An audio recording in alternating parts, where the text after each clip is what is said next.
Some men are born fathers. Others have fatherhood thrust upon them in the cruelest way possible. When Caleb Rowan buried his brother and sister-in-law on that scorching Texas afternoon, he inherited more than a failing ranch.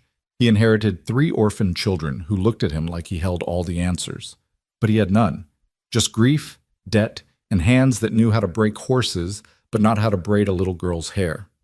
Stay with me until the end of this story, and comment what city you're watching from. I want to see how far this tale of unexpected love and redemption travels across the world. The Texas sun had no mercy that September afternoon in 1878.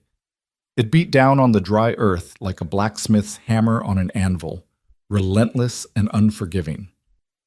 Caleb Rowan stood between 2 freshly dug graves, his hat in his calloused hands, watching as the last shovelful of earth fell onto the pine coffins that held his older brother Thomas and Thomas's wife Mary.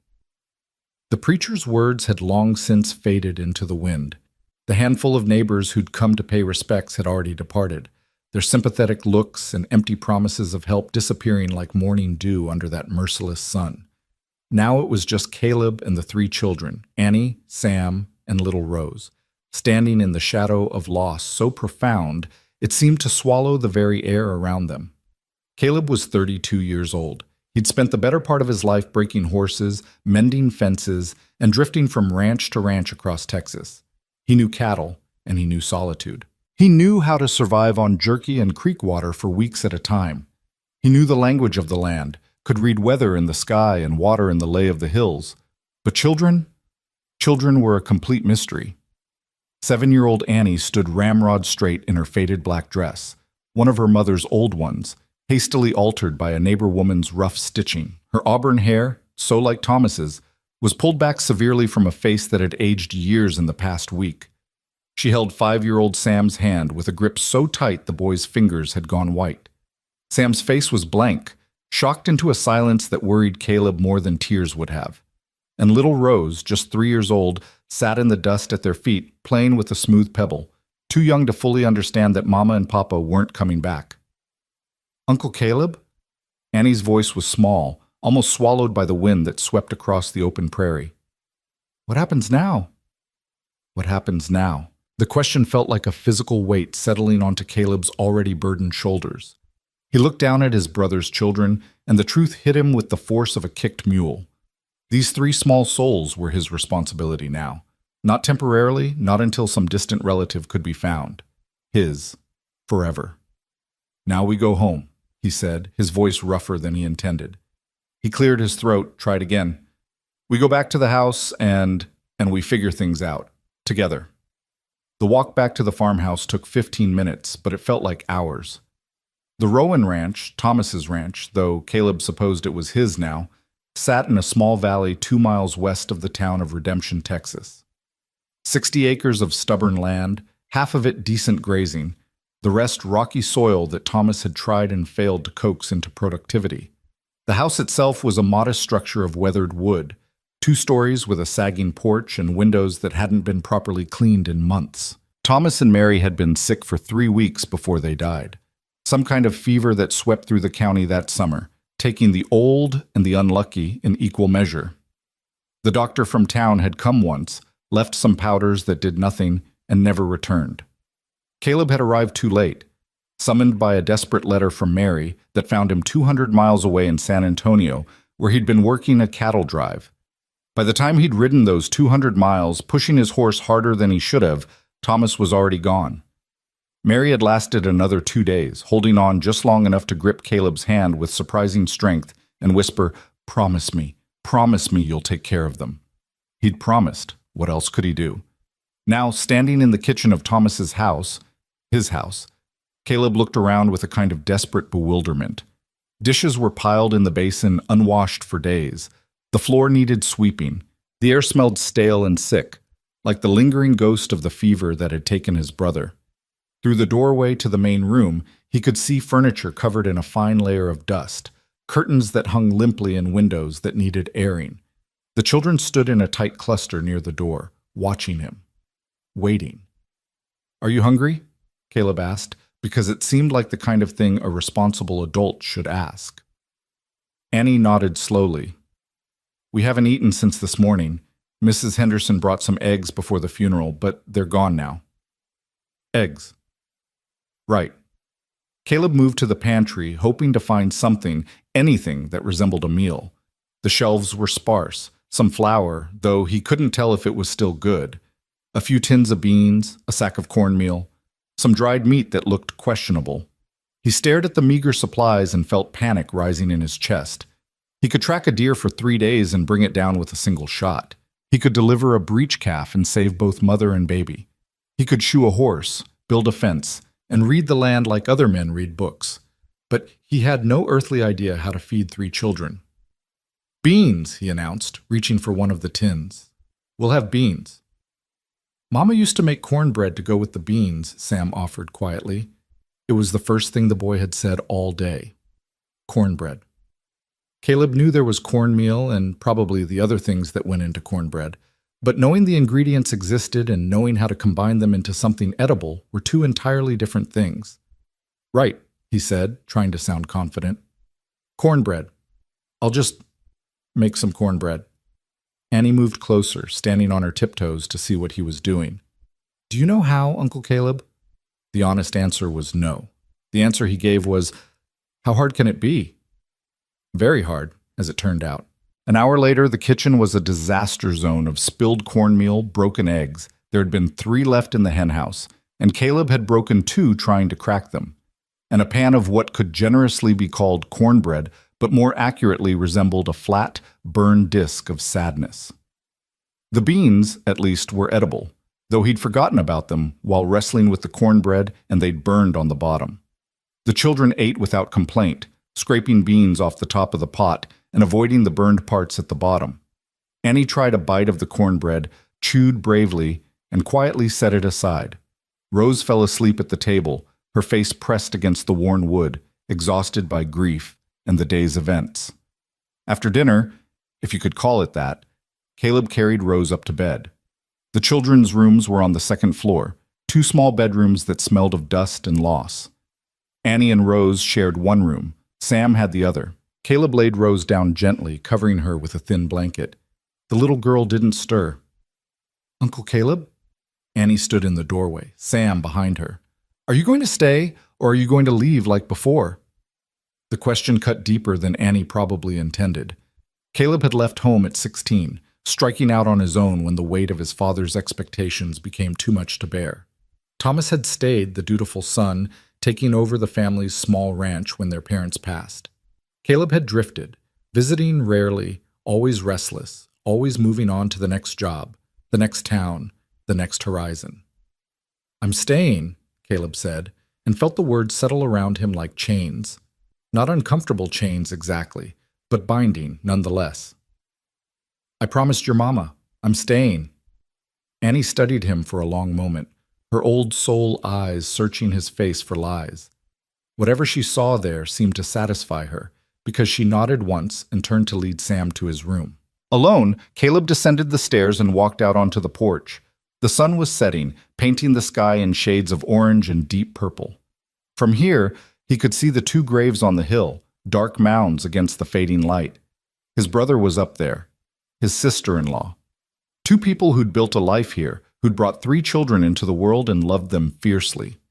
And now those children belonged to him. The first week passed in a blur of disasters and desperate learning. Caleb burned breakfast every morning, when he remembered to make breakfast at all. He forgot to check on the chickens until Annie reminded him, found one of the hens dead because a fox had gotten into the coop, through a hole he should have noticed and repaired. He attempted laundry and turned all of Annie's light-colored dresses a sickly shade of gray. He tried to help Sam with his letters and realized he had the patience of a cornered rattlesnake when it came to teaching. The ranch work suffered too. There were fences that needed mending, cattle that needed tending, 100 tasks that couldn't be ignored. But every time Caleb tried to focus on the work, one of the children needed something. Rose cried for her mother at odd hours. Sam had nightmares that left him screaming in the dark. Annie tried so hard to help, to be the little mother, that it broke Caleb's heart to watch her, a 7-year-old carrying burdens no child should have to bear. The neighbors helped some. Mrs. Henderson, a plump widow from the neighboring ranch, brought food twice, and offered advice that Caleb was too proud to accept. "You need help, Mr. Rowan," she said on her second visit, standing in his chaotic kitchen with her arms crossed. "Those children need a woman's touch. A proper home." "We're managing," Caleb insisted, even though they clearly weren't. Mrs. Henderson gave him a look that said she knew exactly how well they were managing.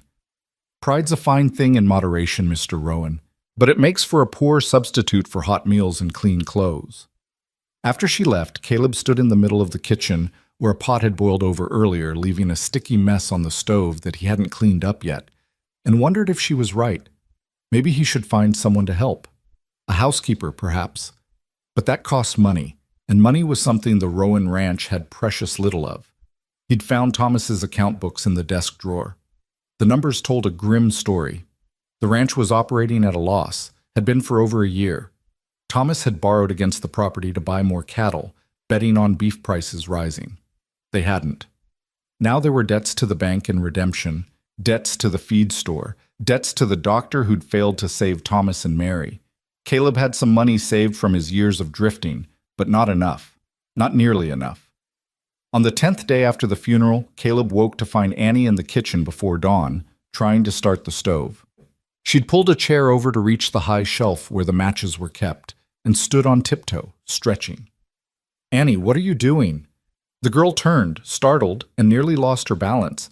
Caleb caught her, lifted her down from the chair.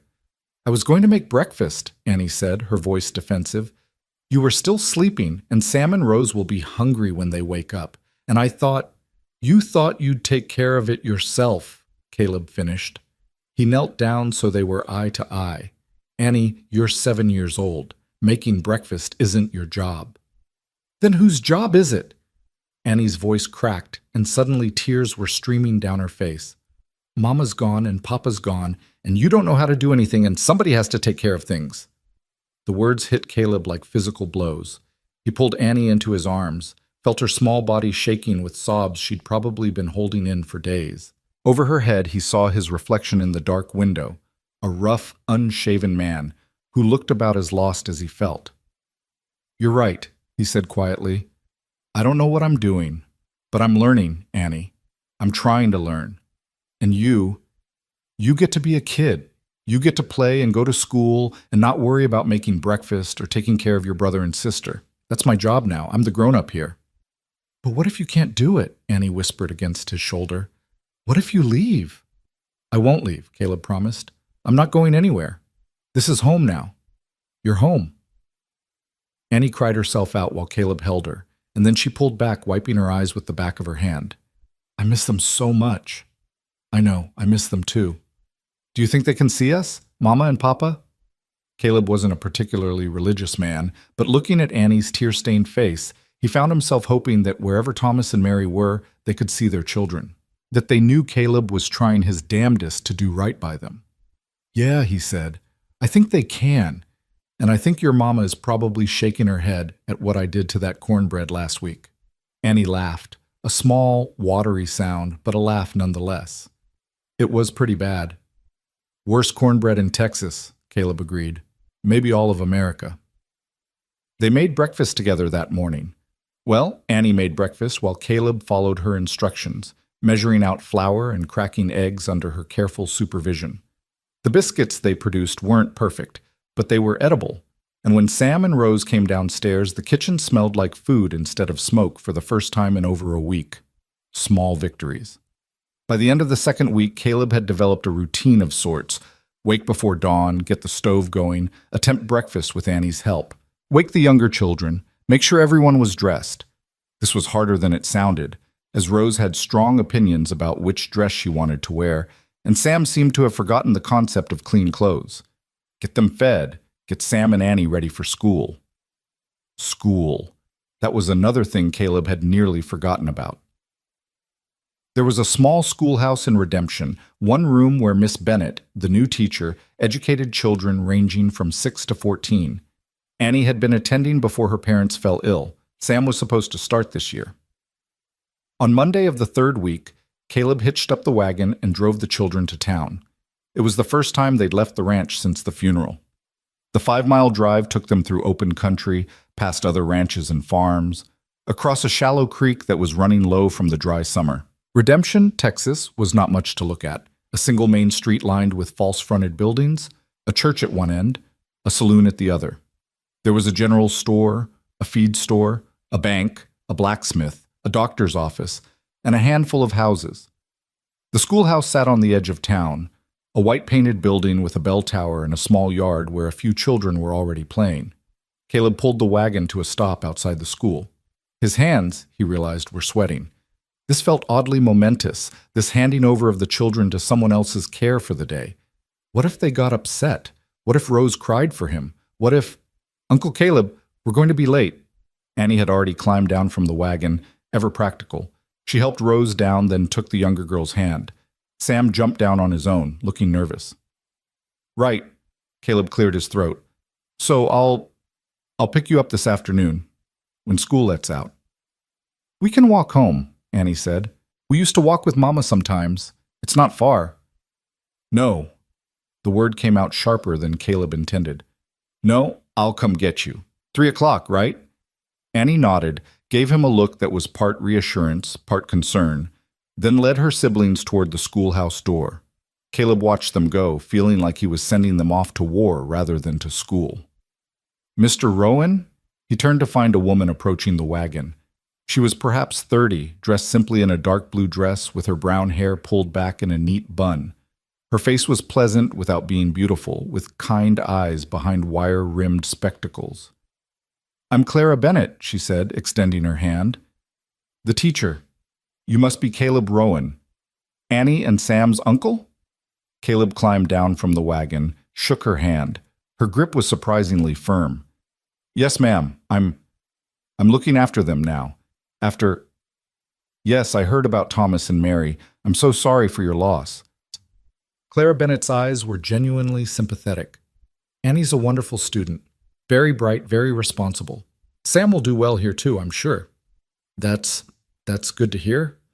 Caleb realized he was still holding her hand and released it quickly, feeling heat rise in his face.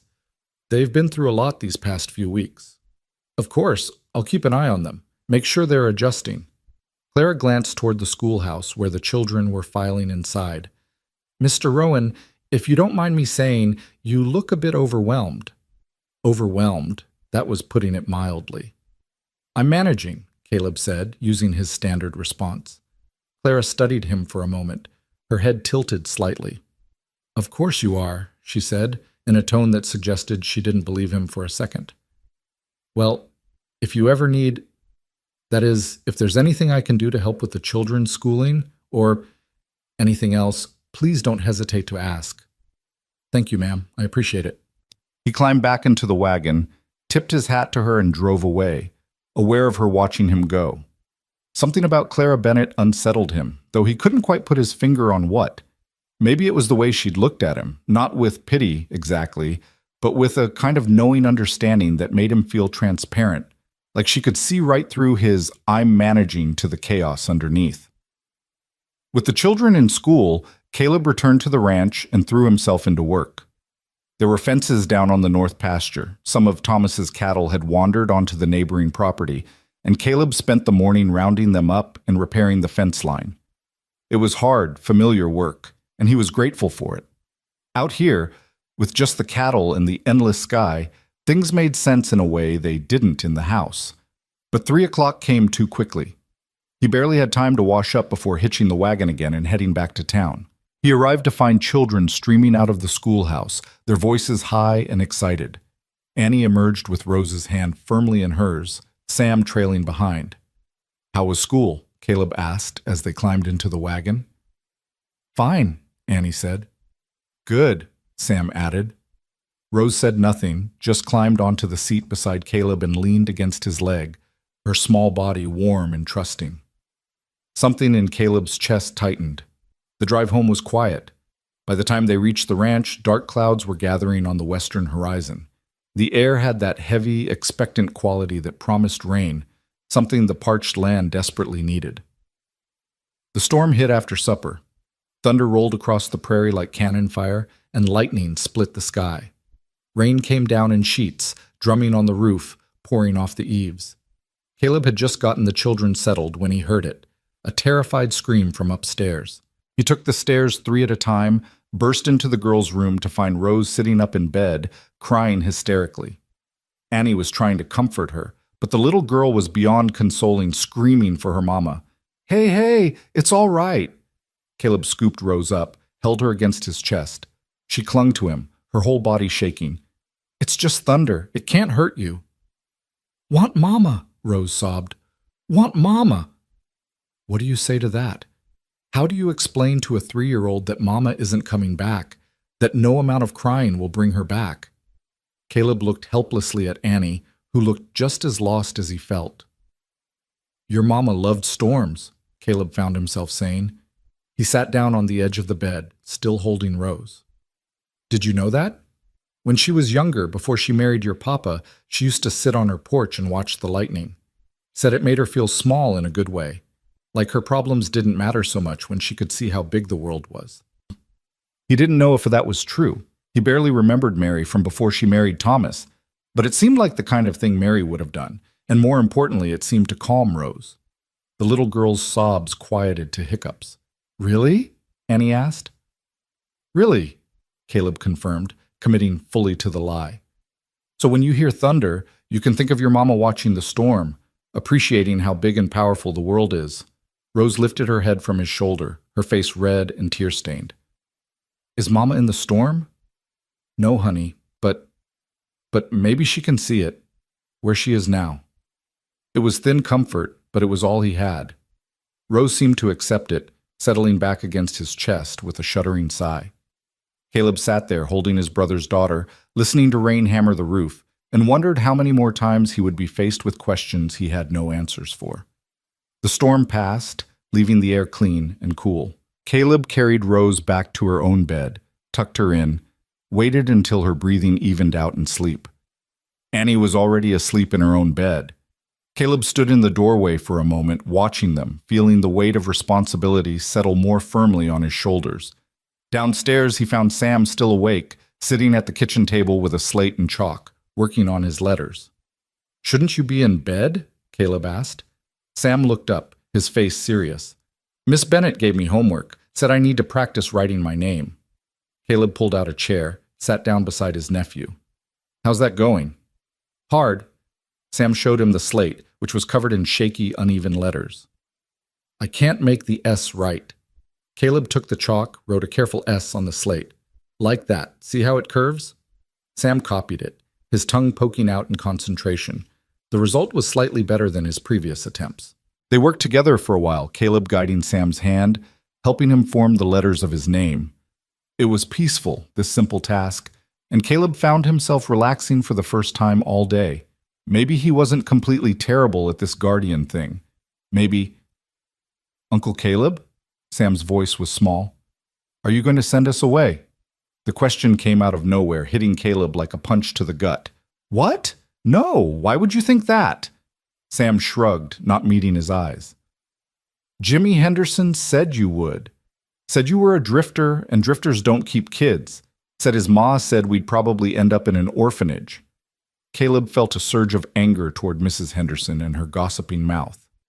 "Jimmy Henderson doesn't know what he's talking about," he said firmly. "And neither does his ma. Your family, Sam. You and Annie and Rose, this is your home, and nobody's sending you anywhere, understand?" Sam nodded, but doubt still clouded his young face. "Look at me," Caleb said. He waited until Sam met his eyes. "I promise you, I'm not leaving, and I'm not sending you away. We're going to figure this out together. It might not be perfect, and I might burn a lot more cornbread before I get the hang of things, but we're a family now, that's what matters."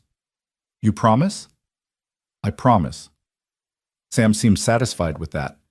He went back to practicing his letters, and Caleb sat with him until the slate was full of shaky but improving attempts at spelling his own name. After Sam went to bed, Caleb sat alone in the dark kitchen, listening to the house settle around him. Somewhere a board creaked. The clock on the mantel ticked steadily. Outside, the wind moved through the cottonwood tree beside the house, making the leaves whisper. This house, these children, this life. None of it was what Caleb had planned. A month ago, he'd been a free man, answerable to no one, responsible for nothing beyond his next paycheck and where his next meal was coming from. Now he was Uncle Caleb, surrogate father to 3 grieving children, owner of a failing ranch, and completely out of his depth. But he'd made promises. To Mary, dying, to the children, to Thomas, buried up on that hill. And Caleb Rowan, for all his faults, kept his promises, even when he had no idea how. The next morning dawned clear and cool, the storm having broken the late summer heat. Caleb woke to find Annie already in the kitchen again, but this time she wasn't trying to cook. She was standing at the window, looking out at something. "What is it?" Caleb asked, moving to stand beside her. "There's someone coming," Annie said, pointing. "Up the road." Caleb squinted into the distance. Sure enough, a small figure was walking up the drive from the main road. A woman, from the shape of her, carrying something. They watched as the figure drew closer. As she came into clearer view, Caleb recognized Clara Bennett, the schoolteacher. She was wearing a simple gray dress, her hair in its usual neat bun, and she was carrying a large basket. "Miss Bennett?" Annie said. "From school?" "Looks like it."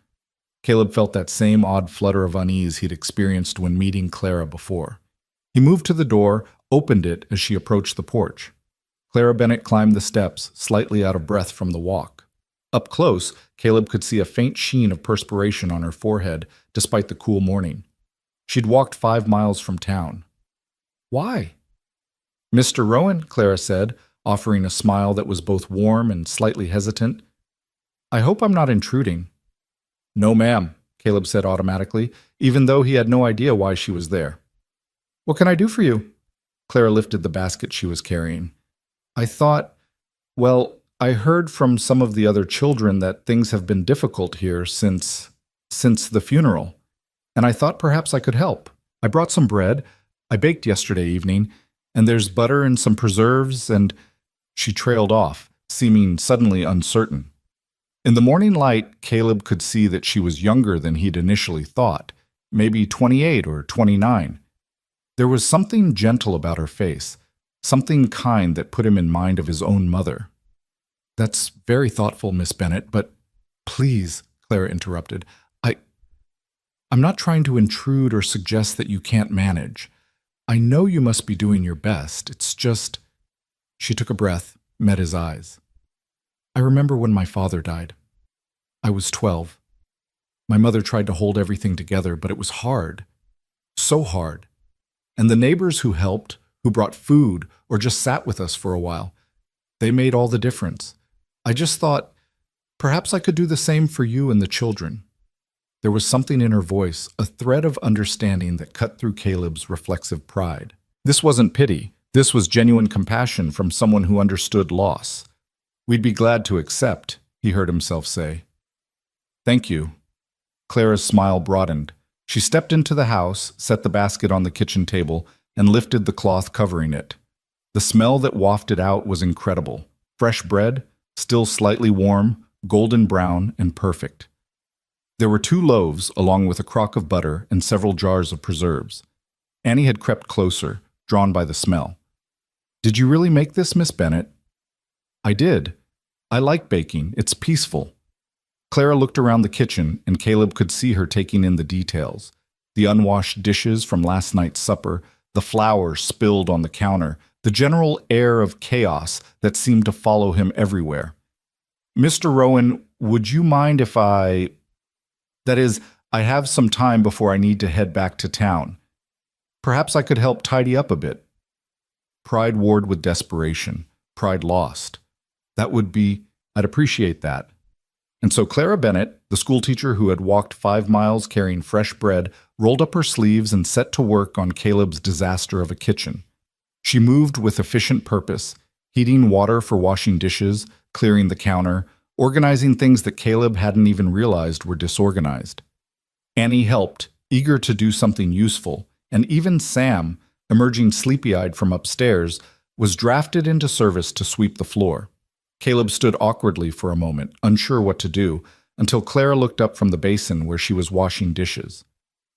"Mr. Rowan, don't you have ranch work to attend to?" He did, of course. Endless amounts of it. I don't want to leave you to do all this. I'm not doing it alone. I have excellent helpers. She smiled at Annie and Sam. We'll be fine. Go do what you need to do. We'll call you when breakfast is ready. It felt wrong, somehow, letting someone else take charge of his house. But the cattle did need tending, and there were a dozen other tasks waiting. So Caleb nodded, grabbed his hat, and headed out to the barn. He tried to focus on work, mucking out stalls, checking the tack, examining one of the horses who'd seemed off yesterday, but his attention kept drifting back to the house. Through the open barn door, he could hear occasional laughter, the sound of children's voices, the light melody of Clara singing something he didn't recognize. When had the house last sounded like that? Not since before Thomas and Mary got sick, certainly. Maybe not for months before that. An hour later, Annie appeared in the barn doorway.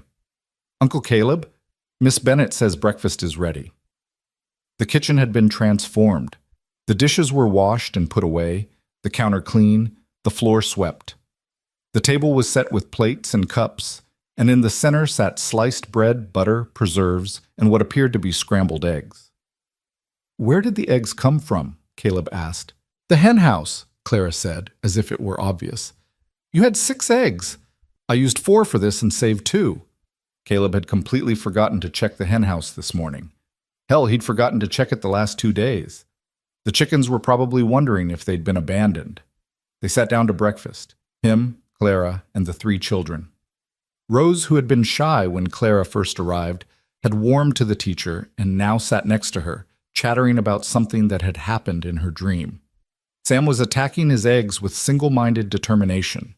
Annie was spreading butter on bread with a look of pure concentration. This is really good, Caleb said, because it was. The eggs were fluffy, perfectly seasoned. The bread was the best he'd ever tasted. Even the butter seemed better somehow. Thank you. Clara took a small bite of her own breakfast. My mother taught me to cook. She said a good meal could cure almost any ill. Could she cure Uncle Caleb's cooking? Sam asked innocently. Clara laughed, a warm musical sound. I'm sure your uncle's cooking will improve with practice. It can't get worse, Annie muttered, then looked horrified that she'd said it out loud. But Caleb found himself laughing too. She's not wrong. My cooking is pretty terrible. It's not terrible, Annie said loyally. It's just not good. They finished breakfast, and Clara helped clean up despite Caleb's protests. Then she gathered her empty basket, preparing to leave. Thank you, Caleb said, following her to the door. For the bread, for the help, for all of it. You're welcome. Clara paused on the porch, looking out at the ranch. Mr. Rowan, I meant what I said. If you need help with the children, with anything, please don't hesitate to ask. I know you're trying to do everything alone, but you don't have to. I appreciate that, Miss Bennet. I really do. She nodded, then started down the steps. She'd made it halfway across the yard when Caleb called out, Miss Bennet, how did you get here this morning? She turned back. I walked. You walked 5 miles in the dark?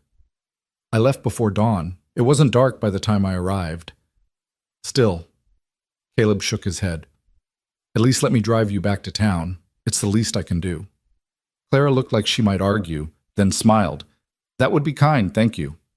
Caleb hitched up the wagon, helped Clara climb up to the seat, and they set off down the drive. The children waved from the porch, Annie holding Rose's hand. The drive to town was quiet at first. Caleb focused on the road, on the rhythmic clip-clop of the horse's hooves, on anything but the woman sitting beside him. But eventually, Clara broke the silence. They're good children, she said. Annie especially is very bright, and Sam is coming along well with his reading. They've had a rough time of it, Caleb said. So have you. He glanced at her, surprised. Ma'am?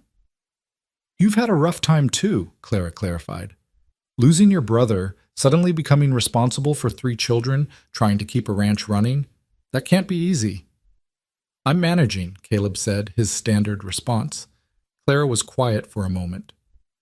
You know, Mr. Rowan, there's no shame in admitting when things are difficult. No shame in accepting help. I know that. Do you? She turned to look at him. Because it seems to me like you're trying to do everything yourself. trying to be both mother and father to those children, trying to run the ranch alone, trying to prove what? That you don't need anyone? The words hit closer to home than Caleb wanted to admit. He kept his eyes on the road. I made a promise to my sister-in-law. I'm just trying to keep it. And you're doing a good job, Clara said gently. But good intentions aren't enough. Those children need more than just someone who keeps his promises. They need someone who knows how to care for them. And you, forgive me for being blunt, but you're clearly struggling. I'll figure it out, Caleb said, his jaw tight. I'm sure you will. But why should you have to figure it out alone? He had no answer to that. They reached Redemption a few minutes later. Caleb pulled the wagon up in front of the schoolhouse, which sat quiet and empty since it was Saturday. Thank you for the ride, Mr. Rowan. Clara climbed down from the wagon, then paused. I'll be by next Saturday, if that's all right with you. I can bring more bread, help with the housework, spend some time with the children. You don't have to do that, Caleb said. I know I don't have to. I want to. Clara adjusted her basket. Those children lost their parents, Mr. Rowan, but they still need someone who can give them a sense of normalcy, of home. I can help with that, if you'll let me. Caleb looked at her. This woman who barely knew him, who had no obligation to help, who'd walked 5 miles in the pre-dawn darkness just to bring fresh bread to a struggling man and 3 orphaned children. Something in her face, some combination of kindness and determination, made him nod. All right, he said. Next Saturday. And, thank you, Miss Bennett. Clara, she said. If I'm going to be coming by regularly, you might as well call me Clara. Clara, then. I'm Caleb. She smiled. I know. Annie talks about you at school. She's worried about you, you know. Annie's 7. She shouldn't be worrying about me. No, she shouldn't, but she does. They all do. Clara stepped back from the wagon. That's what family does, Caleb. They worry about each other. They help each other. Remember that. She turned and walked toward a small house at the end of the street, where she must live, Caleb realized. He watched her go, then drove the wagon back toward his ranch, his head full of thoughts he couldn't quite sort through. When he arrived home, the children were playing in the yard. Actually playing, laughing, Annie chasing Sam while Rose watched from the porch. It was the first time he'd seen them act like normal children since the funeral. Did you like Miss Bennett? Annie asked when she spotted him. She seems nice, Caleb said carefully. She's the best teacher ever, Sam announced, and she makes really good bread. She's pretty, Annie added, giving Caleb a look he couldn't quite interpret. I suppose she is, Caleb agreed, feeling his face heat up. Annie's smile suggested she'd gotten exactly the reaction she wanted. The following Saturday, true to her word, Clara arrived mid-morning with another basket. This time it held bread, a jar of stew that just needed heating, and what she called cookies, sweet biscuits that made Rose's eyes light up with delight. I thought I'd spend the day, Clara said. If that's all right. There are some things I could help with, and I wanted to spend time with the children outside of school. So Clara Bennett became a regular presence at the Rowan Ranch. Every Saturday, she would arrive in the morning. Caleb started driving to town to pick her up after that first walk, and stay until late afternoon. She brought food, helped with housework, played with Rose while Annie and Sam did their homework, and slowly, gently, began to bring order to the chaos that had been Caleb's life since becoming a guardian. She taught Caleb how to cook simple meals, not just how to follow a recipe, but how to understand food, how to tell when something was done, how to adjust seasoning by taste. She showed him how to mend clothes, how to organize the house so things could be found when needed, how to establish routines that made life run more smoothly. But more than that, she brought something intangible to the ranch, a sense of peace maybe, or hope. The children blossomed under her attention. Rose, who'd been so withdrawn and clingy, started acting like a normal 3-year-old, getting into mischief, laughing more easily. Sam's nightmares decreased. Annie stopped trying to be the little mother and started acting like the child she was. And Caleb found himself looking forward to Saturdays in a way he hadn't anticipated, looking forward to Clara's arrival, to her gentle guidance, to her laugh when something went wrong in the kitchen, to the conversations they'd have while working side by side. You're getting better at this, Clara commented one Saturday in late October, watching Caleb knead dough for bread. They were alone in the kitchen. The children were outside playing. I have a good teacher, Caleb replied. You're a quick learner, that helps. Clara paused. How are things going otherwise? With the ranch? Caleb stopped kneading, looking down at the dough. Could be better. Could be worse. I've been selling off some of Thomas's cattle to pay down debts. It helps, but it also means less income long term. That's difficult. I'll figure it out, Caleb said. It was becoming his mantra. Clara moved closer, looking at the dough. You're working it too much. It'll get tough. Gentle hands, remember? Her hand brushed his as she demonstrated the proper technique, and Caleb felt a jolt of awareness that caught him completely off guard. He stepped back slightly, suddenly aware of how close they were standing, of the faint scent of lavender soap that clung to her, of the way the afternoon light caught in her hair. Caleb? Clara was looking at him with a slightly puzzled expression. Are you all right? Fine, he said quickly. Just thinking about the ranch, the debts. If she noticed his sudden awkwardness, she was kind enough not to mention it. They finished the bread in comfortable silence, and Caleb tried very hard not to think about the way his heart had jumped when Clara's hand touched his. He was just grateful for her help, he told himself. That was all. She was kind and helpful and good with the children. His reaction didn't mean anything beyond basic human appreciation. He almost convinced himself it was true. As autumn deepened into November, the rhythm of life on the Rowan Ranch began to find its footing. The trees along the creek turned golden and red, their leaves drifting down to carpet the ground in brilliant color. The air grew crisp in the mornings, requiring jackets and the lighting of fires in the stove before dawn. And every Saturday, without fail, Clara Bennett arrived to spend the day helping transform a house of grief into something that resembled a home. Caleb found himself marking time by her visits. Monday through Friday blurred together in a constant struggle of ranch work, school runs, meals that were gradually improving but still far from perfect, and the nightly ritual of getting 3 exhausted children into bed. But Saturdays had taken on a different quality entirely. They were lighter somehow, easier. The work got done faster with Clara there, and the children were happier, their laughter filling rooms that had been silent for too long. It was on the second Saturday in November that things began to shift in ways Caleb didn't quite know how to name. He'd picked Clara up from town as usual, the children bundled in the back of the wagon, chattering excitedly about their week at school. Rose had climbed into Clara's lap almost immediately, and Clara had wrapped her arms around the little girl with an ease that made something in Caleb's chest tighten. Miss Clara, I drawed you a picture, Rose announced, pulling a crumpled piece of paper from her pocket. See? That's you, and that's me, and that's Uncle Caleb, and that's Annie and Sam. Clara examined the drawing with appropriate seriousness. 5 stick figures stood in front of what might have been a house, all holding hands. This is beautiful, Rose. Thank you. May I keep it? Rose nodded enthusiastically. You can put it on your wall. I absolutely will. Back at the ranch, Clara set to work on the kitchen while Caleb headed out to deal with a section of fence that needed replacing. He'd been at it for about an hour when he heard footsteps approaching. He turned to find Clara walking toward him, carrying a basket covered with a cloth. I thought you might be hungry, she said, setting the basket down. There's bread and cheese and some of that dried beef from last week. You didn't have to come all the way out here, Caleb said, but he was already reaching for the basket. He hadn't realized how hungry he was until the smell of fresh bread hit him. I know I didn't have to. Clara sat down on a nearby rock, arranging her skirts. But I wanted to talk to you about something, and the children are occupied with their lessons. Caleb felt a flutter of concern. Is something wrong? Are they not doing well in school? No, nothing like that. They're doing wonderfully. Clara paused, seeming to choose her words carefully. I wanted to talk to you about Thanksgiving. Thanksgiving? Caleb bit into the bread, his mind scrambling. When was Thanksgiving? He'd completely lost track of dates. It's next week, Clara said gently. Thursday. And I know the children haven't mentioned it, but, well, it was their mother's favorite holiday. Mary used to cook for days beforehand.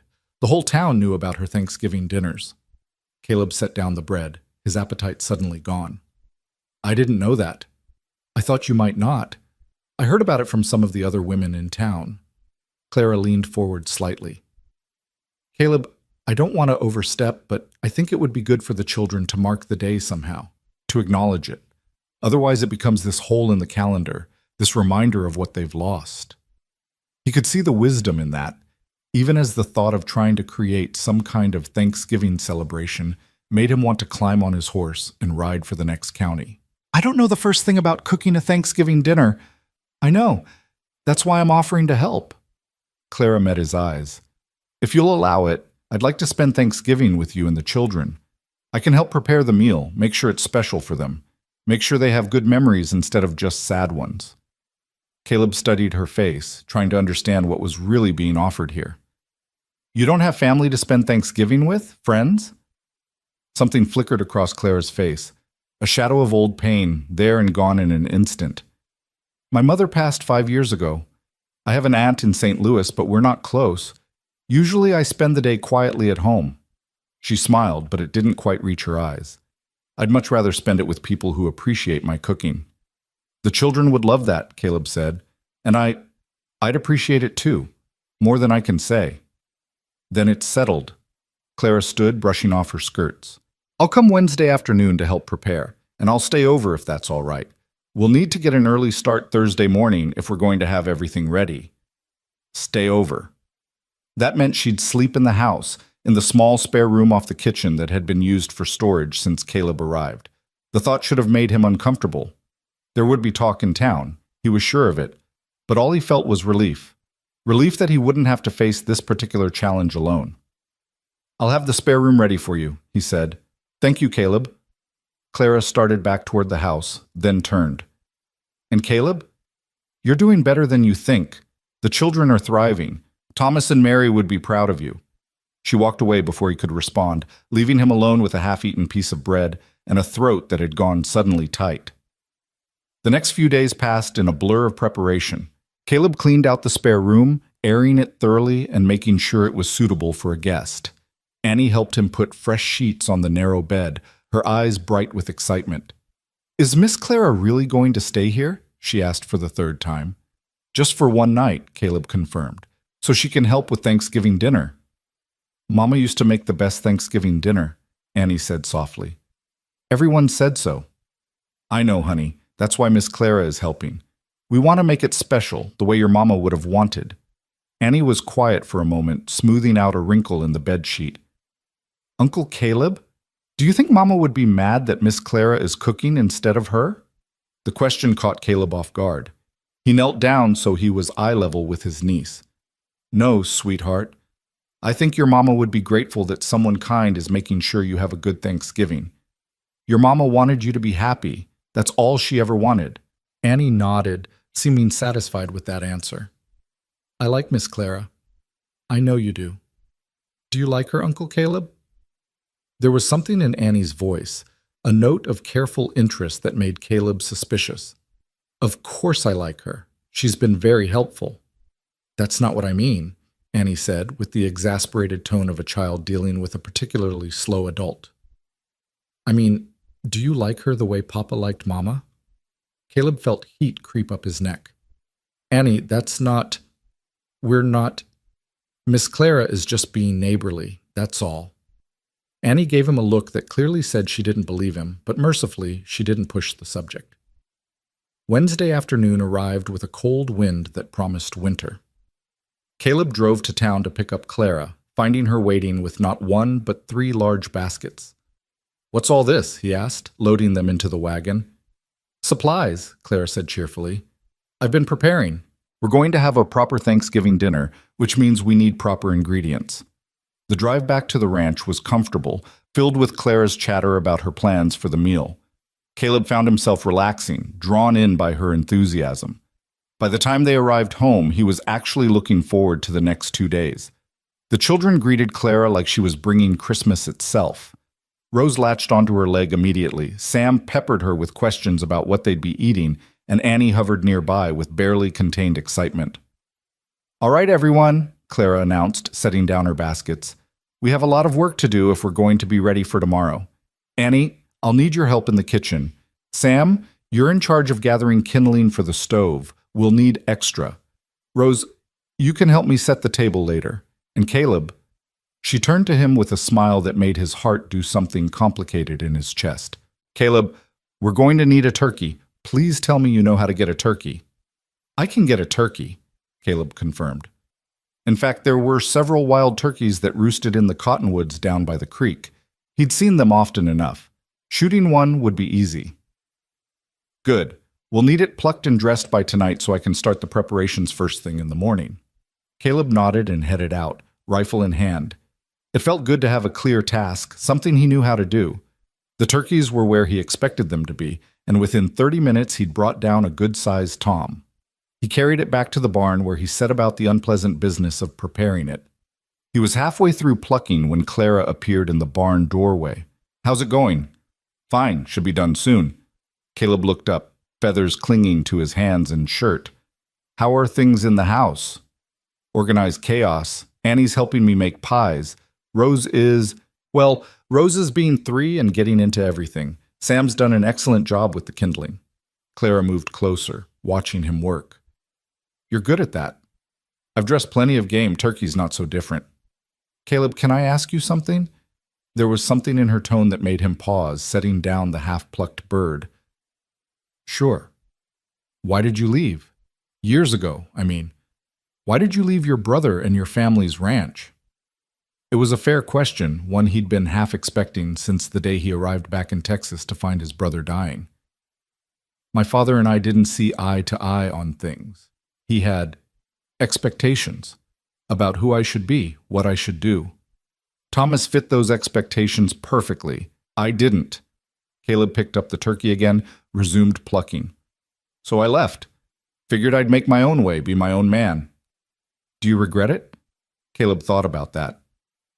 "I regret not being here when Thomas needed me. I regret not knowing Mary better, not watching the children grow up. But leaving itself? I don't know. I needed to figure out who I was away from my father's shadow, and I did that." "And who are you, Caleb Rowan?" He looked up at her, this woman who'd appeared in his life bearing bread and kindness, who'd helped him more than she could possibly know. "I'm still figuring that out." Clara smiled. "I think you're further along than you realize." That evening, the house filled with the smell of baking pies, pumpkin and apple, their sweet scent mingling with the wood smoke from the stove. Clara moved through the kitchen with practiced efficiency, directing Annie in rolling out crusts, keeping Rose entertained and out from underfoot, occasionally calling out instructions to Caleb as he finished preparing the turkey. Supper that night was simple, soup and bread, but it felt festive somehow. The children were giddy with anticipation, talking over each other about what they hoped to eat tomorrow. Clara sat at the table with them, wiping Rose's face when she got soup on her chin, laughing at Sam's jokes, answering Annie's endless questions about the cooking process. And Caleb, watching from his seat at the head of the table, felt something he hadn't felt in a very long time. Contentment. Maybe even happiness. The house was warm and full of life. The children were smiling, and Clara was looking at him. Their eyes met across the table, and for a moment the noise of the children faded into background. She smiled at him, a soft, warm smile that seemed to hold an entire conversation they hadn't had yet, and Caleb felt his chest tighten in that way that was becoming familiar whenever she was near. He looked away first, busying himself with his soup, telling himself he was imagining things. Clara was here out of kindness, out of Christian charity, out of concern for the children. Nothing more. But when he glanced back up, she was still watching him, and the expression on her face suggested she might be imagining the same impossible things he was. After supper, after the children had been bundled off to bed with promises that tomorrow would be special, Caleb and Clara found themselves alone in the kitchen. Clara was making final preparations for the morning, her hands busy with dough and herbs. "You should get some rest," Caleb said. "You've been working all day." "I'm almost done. Just want to get this bread ready for rising overnight." Clara kneaded the dough with steady, practiced movements. "Besides, I'm too excited to sleep yet." "Excited about cooking?" "Excited about tomorrow, about giving the children a good memory." She paused in her kneading. "Caleb, I know you think I'm doing this out of duty or charity, but that's not it at all. Then why?"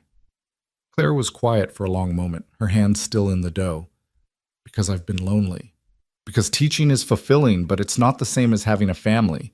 Because when I'm here with you and the children, I feel—" She trailed off, shook her head. "Never mind.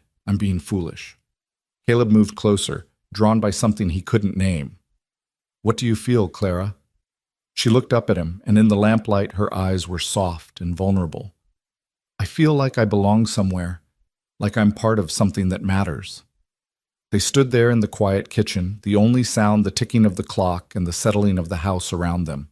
Caleb was acutely aware of how close they were standing, of the flour dusting Clara's hands, of the way her breath caught slightly when he reached out and gently brushed a smudge of flour from her cheek. Clara, Uncle Caleb? Sam's voice floated down from upstairs. I can't sleep. Can you tell me a story?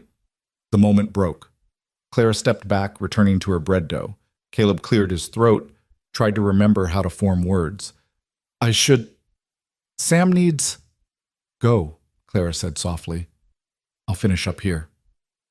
Caleb went upstairs, his heart still pounding, and spent the next 30 minutes telling Sam a rambling story about a cowboy and a wild Mustang.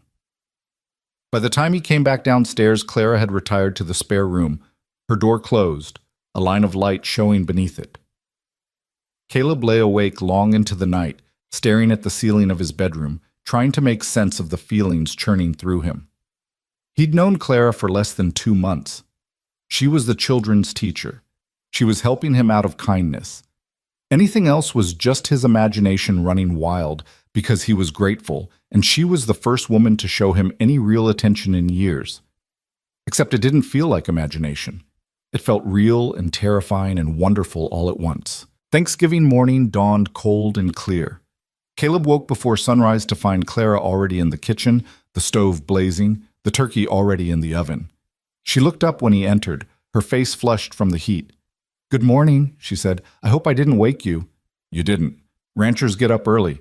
Caleb moved to the stove, poured himself coffee from the pot Clara had already made. What can I do to help?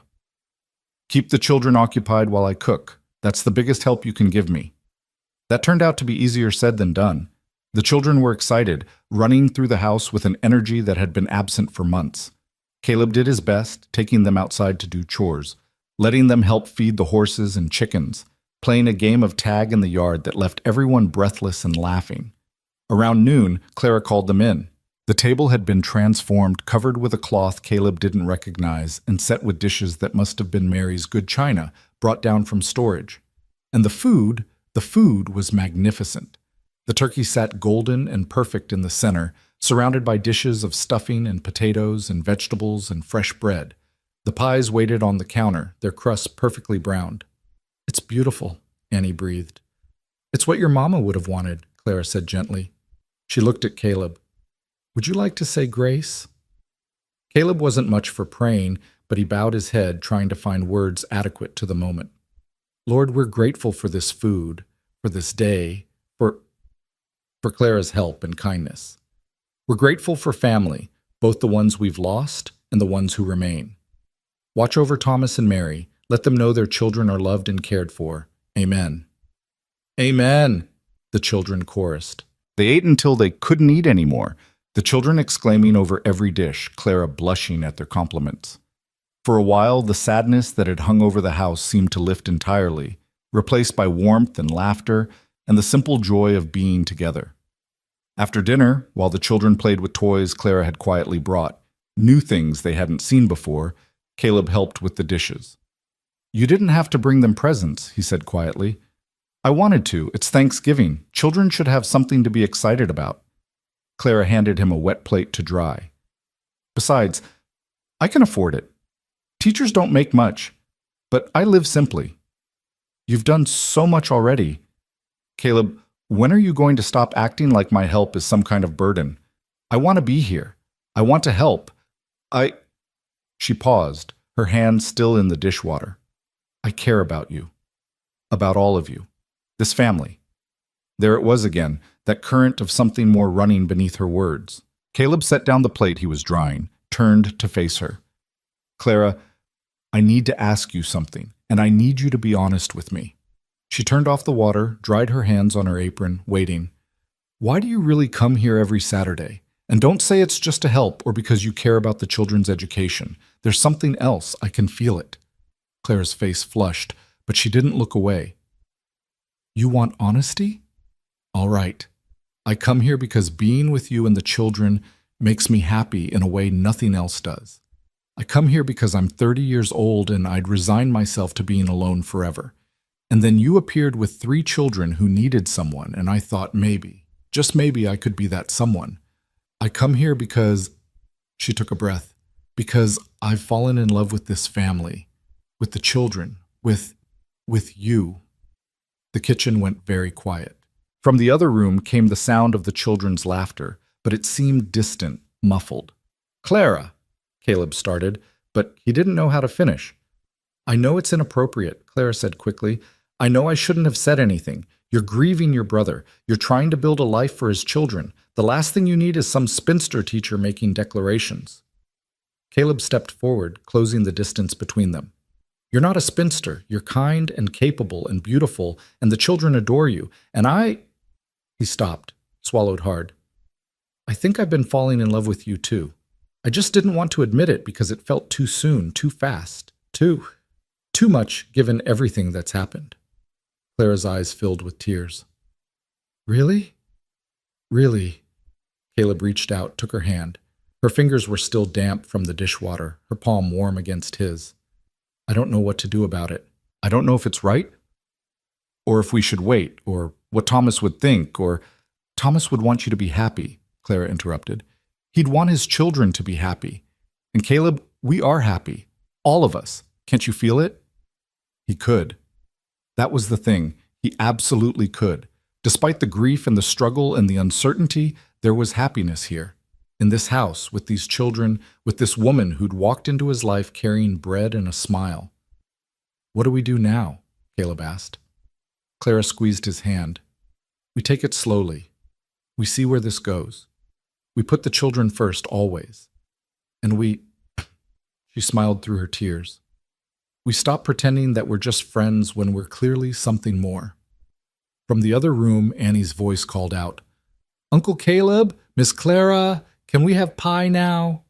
They broke apart, both laughing a little at the timing. Clara wiped her eyes. Yes, she called back, we can have pie. They served the pie, pumpkin for Caleb and Sam, apple for Annie and Rose, a slice of each for Clara. They sat together at the table as the afternoon light began to fade, talking and laughing, the children oblivious to the shift that had occurred between the 2 adults. That evening, after the children had finally crashed from their sugar high and been tucked into bed, Caleb walked Clara to the spare room. Thank you, he said, for today, for everything.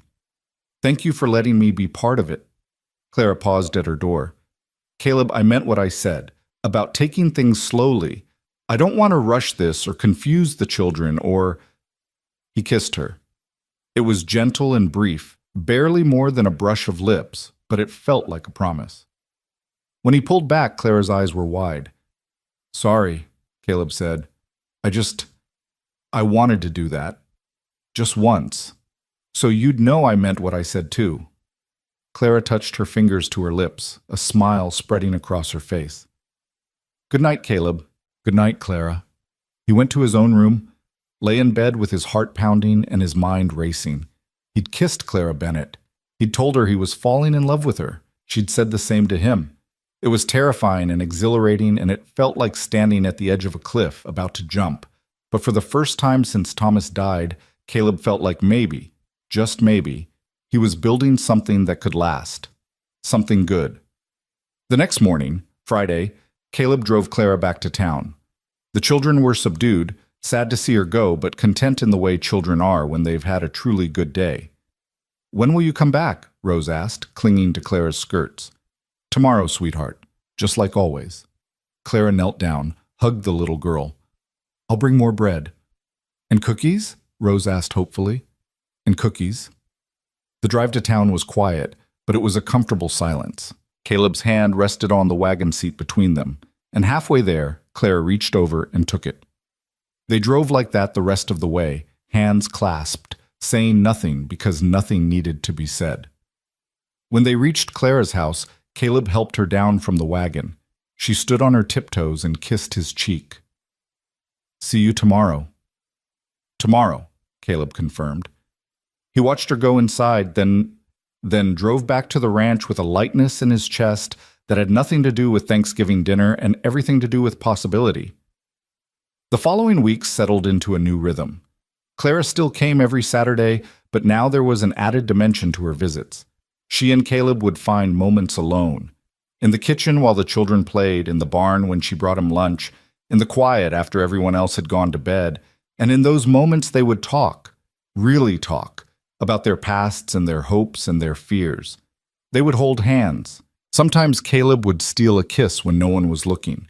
They were building something together, slowly and carefully, with the children's well-being always at the forefront. Annie noticed, of course. Children always notice. But she seemed pleased rather than upset, which Caleb took as a good sign. December arrived with cold winds and the first dusting of snow. The ranch work grew harder in the cold, but Caleb found he didn't mind as much as he used to. There was something to look forward to now, someone waiting. The house stayed warmer, the meals tasted better, the children's laughter came easier. It was the second Saturday in December when everything changed again. Clara had spent the day at the ranch as usual, helping with laundry and mending while Caleb worked on winterizing the barn. The children had been playing in the yard, building a snowman with the thin layer of snow that had fallen overnight. As afternoon faded toward evening, Clara gathered her things to leave. "I'll drive you," Caleb said, reaching for his coat. "Actually," Clara said, and there was something hesitant in her voice. "Could we talk first? Alone?" Caleb felt a flutter of concern. "Of course. Children, stay inside where it's warm." They walked to the barn where the horses nickered softly in their stalls. Clara wrapped her arms around herself, though whether from cold or nervousness, Caleb couldn't tell. "What is it?" he asked gently. Clara was quiet for a long moment. "I've been offered a position. In Denver." The words hit Caleb like a physical blow. "Denver?"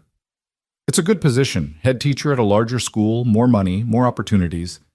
Clara finally looked at him, her eyes troubled. "They've asked me to start after the new year. Are you going to take it?"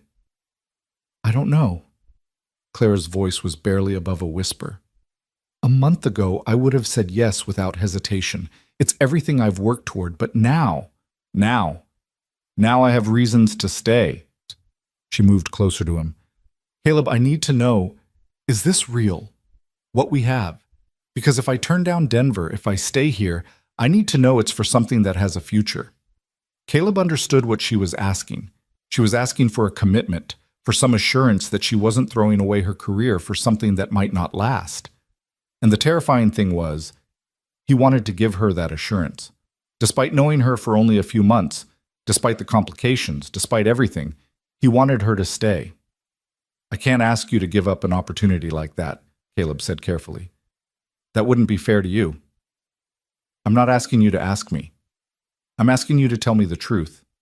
Do you see a future for us? Or am I just convenient? Someone to help with the children and the house?" "God, no. Clara, you're not convenient. Caleb struggled for words adequate to what he felt. "You're the best thing that's happened to this family. To me. When I think about the future now, I think about you being part of it. I think about the children growing up with you there. I think about us building something together." "Then say it," Clara whispered. "Say what we've both been thinking, but haven't had the courage to speak out loud." Caleb took her hands in his. They were cold, and he rubbed them gently to warm them. "Stay. Please stay. Not just for the children, though God knows they need you. Stay for me. Because I love you, Clara Bennett, and the thought of you going to Denver makes me feel like I'm losing something precious before I've even had a chance to fully appreciate what it is, to warm them. Stay. Please stay. Not just for the children, though God knows they need you. Stay for me. Because I love you, Clara Bennett, and the thought of you going to Denver makes me feel like I'm losing something precious before I've even had a chance to fully appreciate what it is. Tears spilled down Clara's cheeks. I love you too. I've loved you for weeks now, but Caleb, I need more than words. I need to know, marry me. The words were out before Caleb fully realized he was going to say them. But once they were spoken, he knew they were right. Completely, absolutely right. Clara stared at him. What? Marry me, Caleb repeated more firmly this time. I know it's fast. I know people will talk. I know there are 100 practical reasons to wait. But Clara, life's too short and too uncertain. I lost my brother. You lost your parents. We both know how quickly things can change. So why wait? Why not grab happiness when we find it? He squeezed her hands. Marry me. Be a mother to these children who already love you. Be my partner in building this ranch into something Thomas would be proud of. Be my wife. Caleb, are you sure? This isn't just gratitude. This isn't just, I'm sure. And he was. It felt like the most certain thing in his life. I'm completely sure. Clara laughed through her tears. Then yes, I'll marry you. Caleb pulled her into his arms, held her close, breathing in the lavender scent of her hair. They stood like that for a long moment, two people who'd found each other in grief and were choosing to build something new together. When? Clara asked against his chest. Soon. Christmas, maybe? Give the children something joyful to associate with the holiday. Clara pulled back to look at him. What about the town? What will people say? Let them say what they want. Anyone who matters will understand. Caleb cupped her face in his hands. You've saved me, Clara. You've saved all of us. And I want the whole world to know it. They kissed then, longer and deeper than before, a kiss full of promise and commitment and the beginning of something lasting. When they finally broke apart, both breathless, Clara was smiling. We should tell the children. Together. They walked back to the house hand in hand. The children were in the kitchen, Rose coloring, Sam reading, Annie setting the table for supper. Children, Caleb said, can you come sit down? Miss Clara and I have something to tell you. 3 pairs of eyes turned to them, suddenly wary. Annie's gaze dropped to their joined hands, and something like hope flickered across her face. Is Miss Clara leaving? Sam asked, his voice small. No, Clara said quickly, sitting down at the table. She drew Rose onto her lap. I'm not leaving. In fact, I'm going to be staying permanently. Annie's eyes went wide. Permanently? Caleb took a breath. I've asked Miss Clara to marry me, and she said yes. For a moment there was absolute silence. Then Annie burst into tears. Before Caleb could panic, she ran to him and threw her arms around his waist. Happy tears, she managed through her sobs. These are happy tears. Because now Miss Clara will really be our mama? Clara looked at Caleb, a question in her eyes. He nodded slightly. If you'd like me to be, Clara said gently, I know I can't replace your mama. I wouldn't try to. But I can love you and take care of you and be here for you, always. If you'll let me. Yes, Annie said fiercely. Yes, please. Me too, Sam added, moving closer to Clara. Can I call you Mama? If you want to, sweetheart. Rose, who'd been quiet through all of this, looked up at Clara with her wide blue eyes. You're going to live here? I am. Forever? Forever. Rose considered this, then nodded decisively. Okay, that's good. She went back to her coloring as if the matter was settled, and somehow that simple acceptance meant more to Clara than anything else could have. That night, after Clara had finally left, with promises to return the next day to start planning, Caleb sat in the quiet kitchen and marveled at how life could change. 3 months ago, he'd been a drifter, responsible for no one, answerable to no one. Now he was a father figure to 3 children and engaged to be married to a woman who made him believe in second chances. Annie came downstairs, unable to sleep with excitement. Uncle Caleb? Are you really happy? He pulled her onto his lap, this serious little girl who'd grown up too fast. I really am. Are you? Yes? Annie paused. Do you think Mama and Papa would be happy? Caleb thought about Thomas and Mary, about the life they'd built here, about the love they'd had for their children. I think they'd be very happy. I think they'd love Clara. And I think they'd be glad to know you kids will have someone who can give you the kind of home they wanted for you. I miss them, Annie whispered. I know, sweetheart. I miss them too. We always will. Caleb hugged her close. But missing them doesn't mean we can't also be happy. Your Mama and Papa would want us to be happy. Annie was quiet for a moment, then nodded against his chest. I think Mama Clara, I think she's nice. I think this is good. So do I, Annie. So do I. The news of the engagement spread through Redemption like wildfire. By Monday morning, when Caleb drove the children to school, it seemed half the town already knew. Mrs. Henderson stopped them on the street, her face a mixture of surprise and something that might have been disapproval. "Mr. Rowan," she said, her voice tight, "I heard some rather surprising news this morning about you and Miss Bennet." Caleb kept his voice steady. "If you heard we're engaged, then you heard correctly." Mrs. Henderson's lips pursed. "It's awfully fast, don't you think? Your brother's barely been gone 3 months." "My brother would want his children to have a proper home. Clara can give them that." Caleb tipped his hat, signaling the conversation was over. "Good day, Mrs. Henderson." He drove on, aware of her watching him go, aware of other eyes tracking their progress down the street. Let them talk. He'd faced down stampeding cattle and breaking broncos. He could handle small-town gossip. But that evening, when he picked up the children from school, Clara pulled him aside. Her face was troubled, her usual smile strained. "What's wrong?" Caleb asked, though he could guess. "Nothing. It's just—" Clara glanced toward where the children were playing in the schoolyard. "Several of the mothers were quite vocal today about their opinions on our engagement. Mrs. Henderson in particular seemed to think I was being inappropriate, taking advantage of a grieving man." "That's ridiculous." "Is it?" Clara's voice was quiet. "Caleb, maybe we should wait. Give it more time.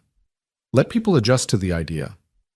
Or," Caleb said, taking her hand, "we could stop caring what Mrs. Henderson thinks and focus on what we know is right. Clara, do you love me?" "You know I do." "And I love you. The children are happy. We're building something good here. Why should we put that on hold because some bitter widow thinks she knows better?" He squeezed her hand. "Unless you're having doubts." "No. No doubts." Clara's smile returned, tentative but real. "You're right. We know what's true. That's what matters." But the gossip continued, and it took a toll. Over the next week, Clara faced pointed questions and barely concealed disapproval from several families. 2 mothers withdrew their children from her classroom, claiming they were needed at home, but making it clear their real objection was to Clara's unseemly haste in accepting Caleb's proposal. Caleb saw the strain it put on her, even as she tried to hide it. She grew quieter, more withdrawn. Her Saturday visits continued, but some of the light had gone out of her eyes. It was the 3rd Sunday of December when everything came to a head. Caleb had taken the children to church, something he'd been doing more regularly since Clara had gently suggested it might be good for them. Clara was there, sitting in her usual pew near the back. After the service, as people filed out into the cold morning air, Reverend Thomas called out, "Mr. Rowan, Miss Bennet, might I have a word?" They followed him back into the church, the children trailing curiously behind. The Reverend was an older man, white-haired and kind-faced, who'd presided over Thomas and Mary's funeral. "I wanted to speak with you both," Reverend Thomas said, settling into a pew and gesturing for them to sit. "I've been hearing talk around town about your engagement." Caleb felt his jaw tighten. And I wanted you to know that I think it's wonderful." The Reverend's face broke into a warm smile. "I've watched you these past months, Caleb, struggling to care for your brother's children. I've watched Clara step in to help, not out of obligation, but out of genuine love. What you're building together, that's a blessing. Don't let anyone tell you otherwise." The relief on Clara's face was palpable. "Thank you, Reverend. Some people seem to think it's too soon." "Some people would think it's too soon if you waited 5 years, the Reverend said dryly. "There's always someone who'll find fault. But I knew Thomas and Mary. I know they'd approve of this match. They'd want their children raised by 2 people who love them and love each other." He leaned forward. "When were you planning to marry?" "We thought perhaps Christmas," Caleb said. "Give the children something joyful." "Christmas it is, then. I'll be honored to perform the ceremony." Reverend Thomas stood, shook both their hands. "And don't you worry about the gossips. They'll find something new to talk about soon enough. In the meantime, hold your heads high. You're doing the right thing." Walking out of the church, Clara's hand in his, Caleb felt lighter than he had in days. The Reverend's blessing mattered, not because Caleb cared much about social approval, but because it clearly meant something to Clara. Feel better? He asked as they loaded the children into the wagon. Much better. Clara squeezed his hand. Thank you for not letting me talk us into waiting. Thank you for saying yes in the first place. That afternoon, they began planning in earnest. Clara moved through the house, making lists of what needed to be done, what needed to be cleaned, what needed to be prepared. The children caught her excitement, following her from room to room with suggestions and questions. Will you wear a white dress? Annie asked. I don't think so, sweetheart. White is for first-time brides, really. I'll probably wear my good blue dress. But that's boring, Annie protested. You should wear something pretty, something special. Clara laughed. The blue dress is pretty. Not pretty enough, Annie insisted. Not for marrying Uncle Caleb. Later, when the children were occupied elsewhere, Clara brought up something that had been worrying her. Caleb, where will I sleep? After we're married, I mean. It was a fair question. The house had 3 bedrooms upstairs, the children's rooms and Caleb's. The spare room downstairs was tiny, barely more than a closet with a bed. We'll share my room, Caleb said, then felt his face heat. I mean, that's what married people do, share a room. I know that. Clara was blushing too. I just wanted to make sure you'd thought about it, about everything that comes with marriage. They were dancing around the subject, both too awkward to speak directly about the intimacies of married life. Caleb cleared his throat. I've thought about it. Have you? Yes? Clara's blush deepened. And I'm looking forward to... She stopped, laughed at their mutual discomfort. We're both adults. This shouldn't be so difficult to discuss. We'll figure it out, Caleb said. Together, like everything else. Together, Clara agreed, and the word felt like a promise. The week before Christmas brought an unexpected cold snap. Temperatures plummeted, and a genuine snowstorm rolled across the prairie, dumping several inches of snow and making the roads nearly impassable. Caleb kept close to the ranch, worried about the cattle, about the pipes freezing, about keeping the house warm enough for the children. On Tuesday, he made the difficult trip to town for supplies, bundling the children against the cold. The general store was crowded with other ranchers and farmers making similar preparations. Caleb was loading flour and sugar into the wagon when he heard a familiar voice. Caleb Rowan? Is that really you? He turned to find Jack Morrison, an old friend from his drifting days. Jack was weathered and grinning, his face lined from years under the sun. Jack, what are you doing in Redemption? Could ask you the same thing. Last I heard you were down in San Antonio. Jack's eyes went to the wagon, to the supplies suitable for a family. Settling down, are we? Something like that. Caleb explained quickly. His brother's death, the children, the ranch. Jack's expression grew somber. I'm sorry about Thomas. He was a good man. Jack paused.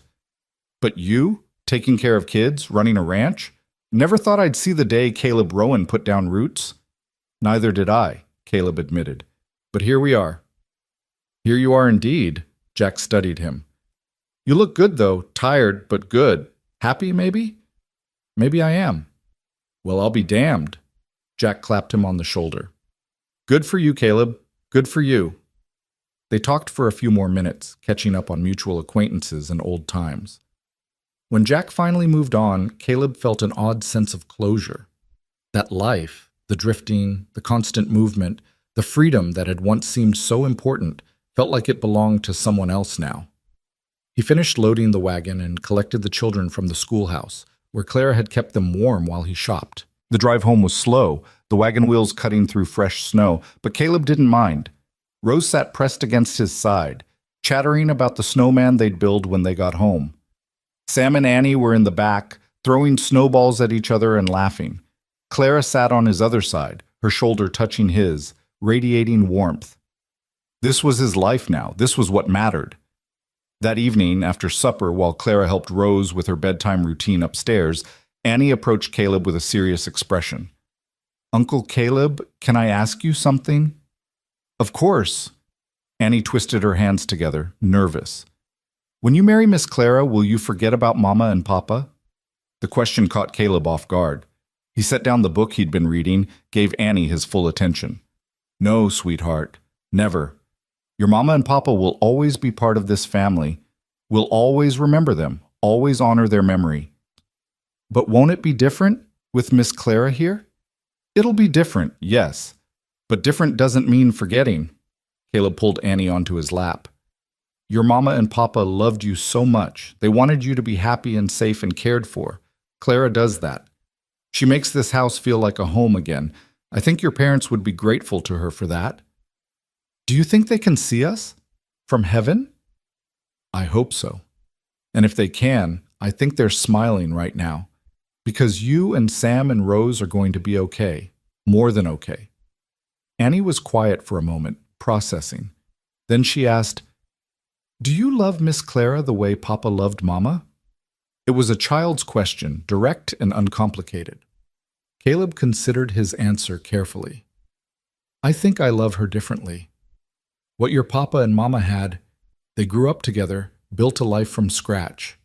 Clara and I, we came together because we both needed something, but that doesn't make it less real. I love her, Annie. Truly.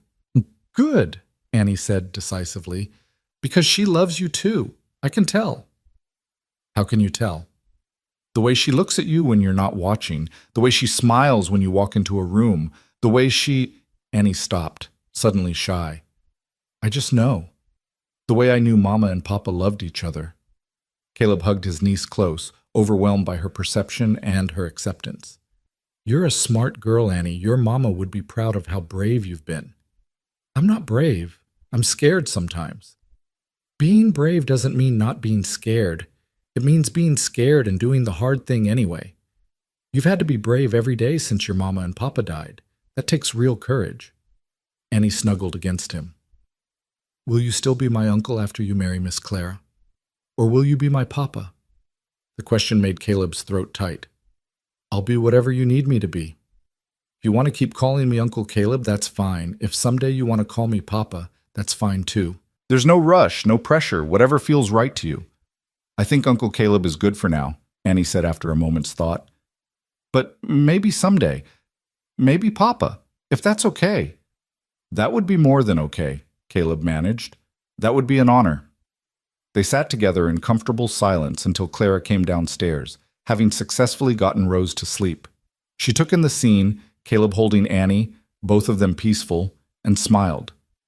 Looks like someone's ready for bed, she said gently. Annie nodded, sliding off Caleb's lap. She moved to Clara, hugged her goodnight. I'm glad you're going to be our mama, she whispered. Clara's eyes filled with tears. I'm glad too, sweetheart. After Annie had gone upstairs, Clara sat down beside Caleb on the worn sofa. He put his arm around her and she leaned into him with a sigh. Long day? He asked. Long week, but good. Clara tilted her head to look up at him. Caleb, are you sure about all of this? About getting married so quickly? About taking on a ready-made family when you could have had… Don't, Caleb interrupted. Don't second-guess this, I'm sure. More sure than I've been about anything in my life. Even with the gossip? Even with people judging us? Especially with all that. Because it means we're choosing each other despite the obstacles. That's worth something. Clara smiled, settled back against him. 5 more days. 5 more days, Caleb confirmed. And then you're stuck with me. I can think of worse fates. They sat together as the fire burned low, planning details for the ceremony, talking about how they'd arrange the house after Clara moved in permanently, dreaming about the future. Outside, snow continued to fall, muffling the world in white silence. Inside, the house was warm, and the future felt bright with possibility. The next day brought unexpected visitors. Caleb was in the barn, checking on the horses, when he heard wagon wheels crunching through snow. He emerged to find a wagon loaded with furniture pulling up to the house, driven by Jim Cooper, the owner of the general store. Mr. Rowan, Jim called out, got a delivery for you. I didn't order any furniture, Caleb said, confused. No, but folks in town did. When they heard you were getting married, several families got together and put in for a proper bed frame and a new table and chairs. Said every new couple deserves decent furniture. Jim began unloading. There's also a quilt Mrs. Cooper made and some kitchen things, and… Caleb stood speechless as the wagon revealed its contents. A beautiful oak bed frame, clearly handmade, a table with 6 matching chairs, dishes and cookware, blankets and linens, all gifts from the townspeople. Clara, who'd heard the commotion, came out of the house. Her hand flew to her mouth when she saw the furniture. "Oh my." "Seems not everyone disapproves," Jim said with a wink. "Plenty of folks are happy for you both. They just aren't as loud as the disapprovers." Over the next hour, several more wagons arrived. Families brought food, gifts, words of encouragement. Mrs. Chen, who ran the laundry, brought a beautiful embroidered tablecloth. The Johnsons brought a rocking chair for the porch. Even old Mr. Wheeler, who rarely spoke to anyone, arrived with a cradle he'd carved himself. "For when you need it," he said gruffly, then left before they could thank him properly. By midday, the house had been transformed. The bedroom upstairs now had a proper bed instead of Caleb's old rope frame. The kitchen had a new table that didn't wobble. The children had new quilts for their beds. Everywhere Caleb looked, he saw evidence of community support, of people who'd chosen to show kindness rather than judgment. "I don't know what to say," Clara whispered, looking around at the abundance. "I had no idea." "Neither did I," Caleb admitted. "Guess we focus too much on the negative voices and not enough on the positive ones." That evening, they wrote thank you notes to everyone who'd contributed, the children helping to address envelopes and draw little pictures in the margins. It was a good reminder that for every Mrs. Henderson with her criticism, there were 3 families with generous hearts. The days before Christmas passed in a blur of preparation. The children helped Clara bake cookies and bread. Caleb cut down a small pine tree and brought it inside, where Annie and Sam decorated it with strings of popcorn and paper ornaments. The house smelled of cinnamon and pine, of wood smoke and fresh bread, of hope and new beginnings. On December 23rd, Clara arrived with her belongings, a modest collection of clothes, books, and personal items that fit into 2 trunks. Caleb and the children helped carry everything upstairs to what would now be their shared bedroom. "It's really happening," Clara said, standing in the doorway and looking at the room that held both her trunk and Caleb's things. "Tomorrow, I'll be your wife." "Having second thoughts?" Caleb asked, though he could see from her face that she wasn't. Not even for a moment. Clara turned to him, took his hands. "I'm nervous, yes, but not uncertain. You?" "Same." Caleb squeezed her hands. "Clara, I want you to know I'm going to do everything I can to make you happy, to be a good husband, a good father to these children. I know I'm not perfect." "Stop," Clara said gently. "I'm not looking for perfect. I'm looking for real, for partnership, for love. And that's what we have." That night, Clara slept in the spare room for the last time. Tomorrow she'd move upstairs permanently, sharing Caleb's room, sharing his life, sharing everything. Caleb lay awake long into the night, listening to the house settle around him, thinking about the turns his life had taken. 4 months ago, he'd been a drifter. Now he was about to become a husband and father. The transformation felt both sudden and inevitable, like he'd been moving toward this point his entire life without knowing it. He thought about Thomas, buried up on the hill, wondered what his brother would think of all this. Would he approve of Caleb marrying so soon? Would he be happy that Clara was taking care of his children? Would he understand that grief and joy could coexist, that moving forward didn't mean forgetting? "I hope I'm doing right by them," Caleb whispered into the darkness. "I hope I'm making you proud." No answer came, but Caleb felt a sense of peace nonetheless. Thomas had been a practical man. He would have wanted his children cared for, his ranch preserved, his brother happy. Clara accomplished all of that. Thomas would have approved. Caleb was sure of it. Christmas Eve dawned clear and cold. The sun rose over the snow-covered prairie in shades of pink and gold, promising a beautiful day. Caleb was up before dawn, too nervous to sleep. He built up the fire, made coffee, stood at the window watching the world wake up. Today he would marry Clara Bennett. Today their makeshift family would become official.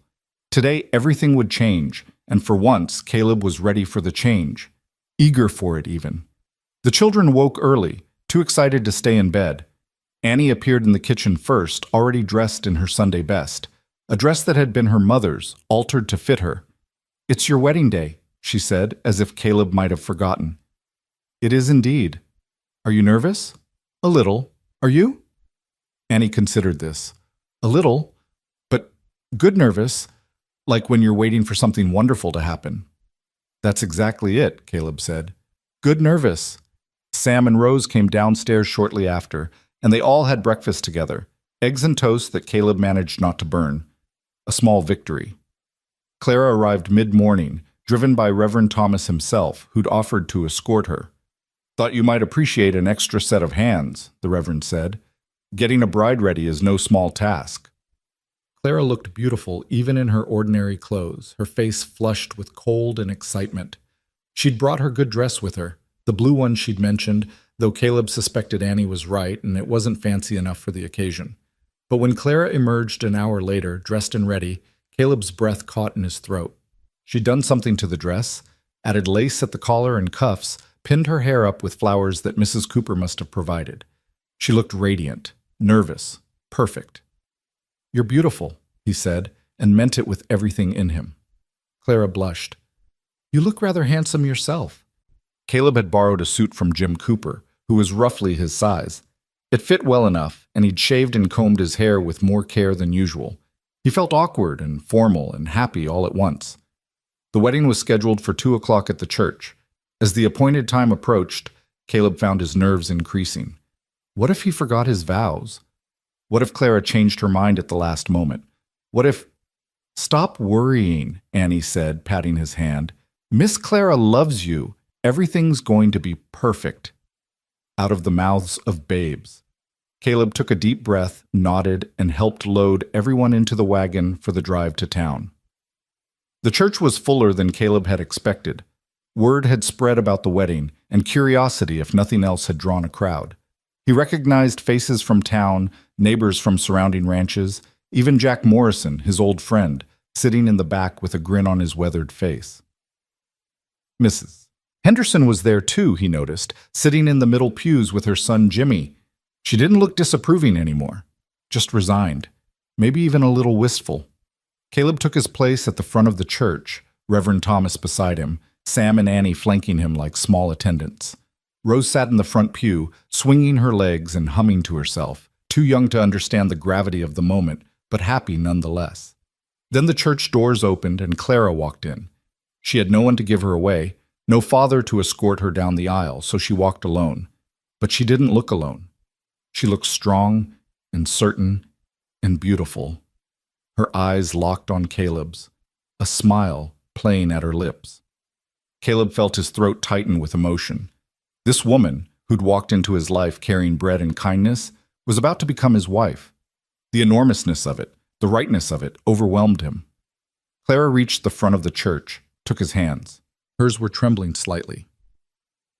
Dearly beloved, Reverend Thomas began, and the familiar words washed over Caleb like a blessing. He barely heard most of the ceremony, too focused on Clara's face, on the tears shining in her eyes, on the way her hands gripped his like she'd never let go. Then it was time for vows. Caleb, the Reverend prompted, do you take this woman to be your lawfully wedded wife, to have and to hold from this day forward, for better or for worse, for richer or for poorer, in sickness and in health, to love and to cherish, till death do you part? I do, Caleb said, his voice steady and sure. I absolutely do. Clara, do you take this man to be your lawfully wedded husband, to have and to hold from this day forward, for better or for worse, for richer or for poorer, in sickness and in health, to love and to cherish, till death do you part? I do, Clara whispered, then louder. I do. Then by the power vested in me, I now pronounce you husband and wife. Reverend Thomas beamed. Caleb, you may kiss your bride. Caleb cupped Clara's face in his hands, leaned down, and kissed her softly. The church erupted in applause and cheers, the children loudest of all. When they broke apart, both blushing, Clara was crying and laughing at the same time. Hello, husband, she said. Hello, wife, Caleb replied, and the word felt like magic. They walked back down the aisle together, hand in hand, to be met by well-wishers and congratulations. Even Mrs. Henderson offered a grudging smile and words of blessing. People pressed gifts into their hands, jars of preserves, a set of napkins, a wooden spoon carved with their initials, and the date. Outside the church, Snow began to fall again, light flakes drifting down like a benediction. The children danced around them, catching snowflakes on their tongues. Clara laughed, her face tilted to the sky, and Caleb thought he'd never seen anything more beautiful. They'd planned a simple celebration back at the ranch, just close friends and neighbors, nothing elaborate. But as wagons began following them home, Caleb realized the celebration might be larger than anticipated. Half the town seemed to be coming, the house filled with people, with food that various families had brought, with music when someone produced a fiddle. The new table was laden with dishes, roasted chicken and potatoes, fresh bread and butter, pies and cakes and cookies. It was a feast, a celebration, a community coming together to bless a new marriage. Caleb and Clara moved through it all in a daze, accepting congratulations, thanking people for their generosity, trying to remember everyone's names and keep track of which gift came from whom. Through it all, they kept finding each other's eyes across the crowded room, sharing private smiles that spoke of anticipation and joy. As evening fell and guests began departing, Jim Cooper pulled Caleb aside. "You done good, Caleb. Thomas would be proud. Mary, too." "Thank you, Jim, for everything. The furniture, the support. That's what community does. We take care of our own." Jim clapped him on the shoulder. "You're one of us now. Don't forget that." Finally, blissfully, the last guest departed. The children, exhausted from excitement, had already been put to bed by Mrs. Cooper before she left. The house was quiet, the lamps turned low, the fire burning down to embers. Caleb and Clara stood in the kitchen, surveying the remnants of the celebration, dishes that needed washing, furniture slightly askew, bits of food and ribbons scattered about. "We should clean this up," Clara said, but she didn't move. "It can wait until morning," Caleb replied. He held out his hand. "Come here." Clara moved into his arms, and they stood there in the quiet kitchen, swaying slightly, although there was no music. She felt warm and solid and real against him, his wife now in truth and law. "How do you feel?" Caleb asked quietly. "Happy, scared, overwhelmed, complete." Clara pulled back enough to meet his eyes. "All of it at once." "Me too." Caleb brushed a strand of hair from her face. "Clara, I meant what I said in my vows. I'm going to spend the rest of my life making sure you never regret this decision." "I won't regret it. I know that already." She smiled. "Though you might, when you realize what a stubborn woman you've married." "I think I already know that. I married you anyway." They kissed then, longer and deeper than the brief kiss in the church, a kiss that spoke of promise and passion and the beginning of their shared life. When they finally broke apart, both breathless, Clara took Caleb's hand. "Take me upstairs," she whispered. "Take me home." And Caleb did, leading his wife up the stairs to their bedroom, to the life they would build together, to whatever future awaited them. Behind them, the house settled into peaceful silence, holding this new family in its embrace as snow continued to fall outside, covering the Texas prairie in clean white promise. Morning came too early and not early enough. Caleb woke to find Clara still sleeping beside him, her hair loose on the pillow, her face peaceful in the pale dawn light filtering through the curtains. He lay still, not wanting to wake her, marveling at the simple fact of her presence. His wife. The words still felt strange and wonderful in his mind. Clara stirred, her eyes fluttering open. When she saw him watching her, a slow smile spread across her face. "Good morning, husband." "Good morning, wife." Caleb reached out, tucked a strand of hair behind her ear. "How did you sleep?" "Better than I have in years." Clara stretched, then suddenly sat up. "The children. I should check on them." "They're probably still asleep. It was a late night." But even as he spoke, they heard footsteps on the stairs, then Rose's voice calling out, "Mama Clara? Uncle Caleb? Are you awake?" Clara's eyes met Caleb's, and they both laughed softly. "So much for sleeping in," she said, reaching for her robe. "Come in, sweetheart." Rose pushed open the door, still in her nightgown, her hair a wild tangle. She climbed onto the bed between them without hesitation. "You're really married now." "We really are," Clara confirmed, pulling the little girl into her lap. "Does that mean you live here forever now?" "Forever and ever." Rose considered this, then nodded decisively. "Good. I was worried you might leave." The simple honesty of it made Caleb's chest tighten. How many nights had Rose lain awake worrying about losing another person she loved? "Mama Clara's not going anywhere," he said firmly. "None of us are. We're a family now." Annie and Sam appeared in the doorway, drawn by the voices. They looked uncertain, as if they weren't sure whether they were allowed to interrupt this first morning. "Come here," Clara said, opening her arms. "All of you." They piled onto the bed. 3 children, 2 adults, all tangled together in a heap of limbs and laughter. It was chaotic and perfect, and exactly what a family should be. "Can we have pancakes?" Sam asked hopefully. "Mama Clara makes the best pancakes." "I suppose I do now that I'm Mama Clara officially," Clara said with a laugh. "All right, pancakes it is. Everyone get dressed and come down to the kitchen." The children scrambled off the bed and thundered back to their rooms. Clara stood, tying her robe more securely. "Welcome to married life," she said to Caleb.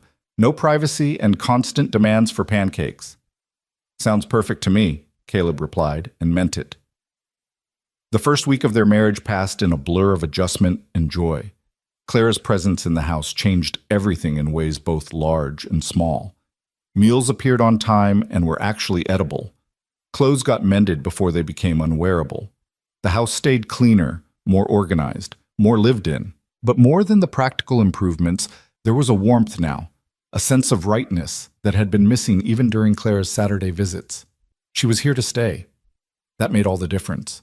The children blossomed under her constant presence.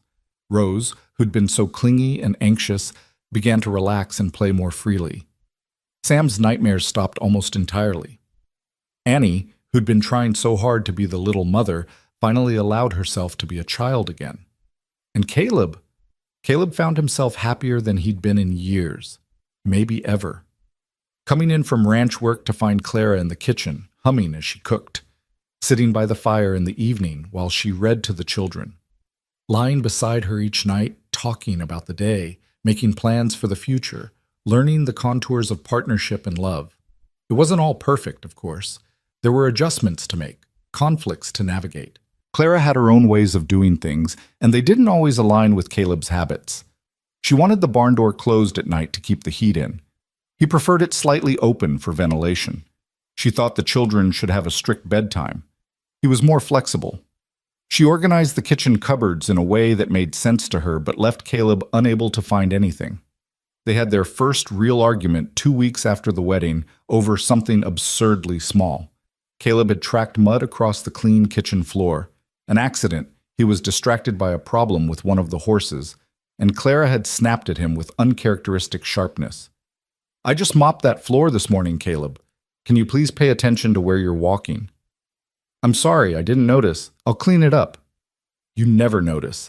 I swear you could walk through a hurricane and not realize it was raining."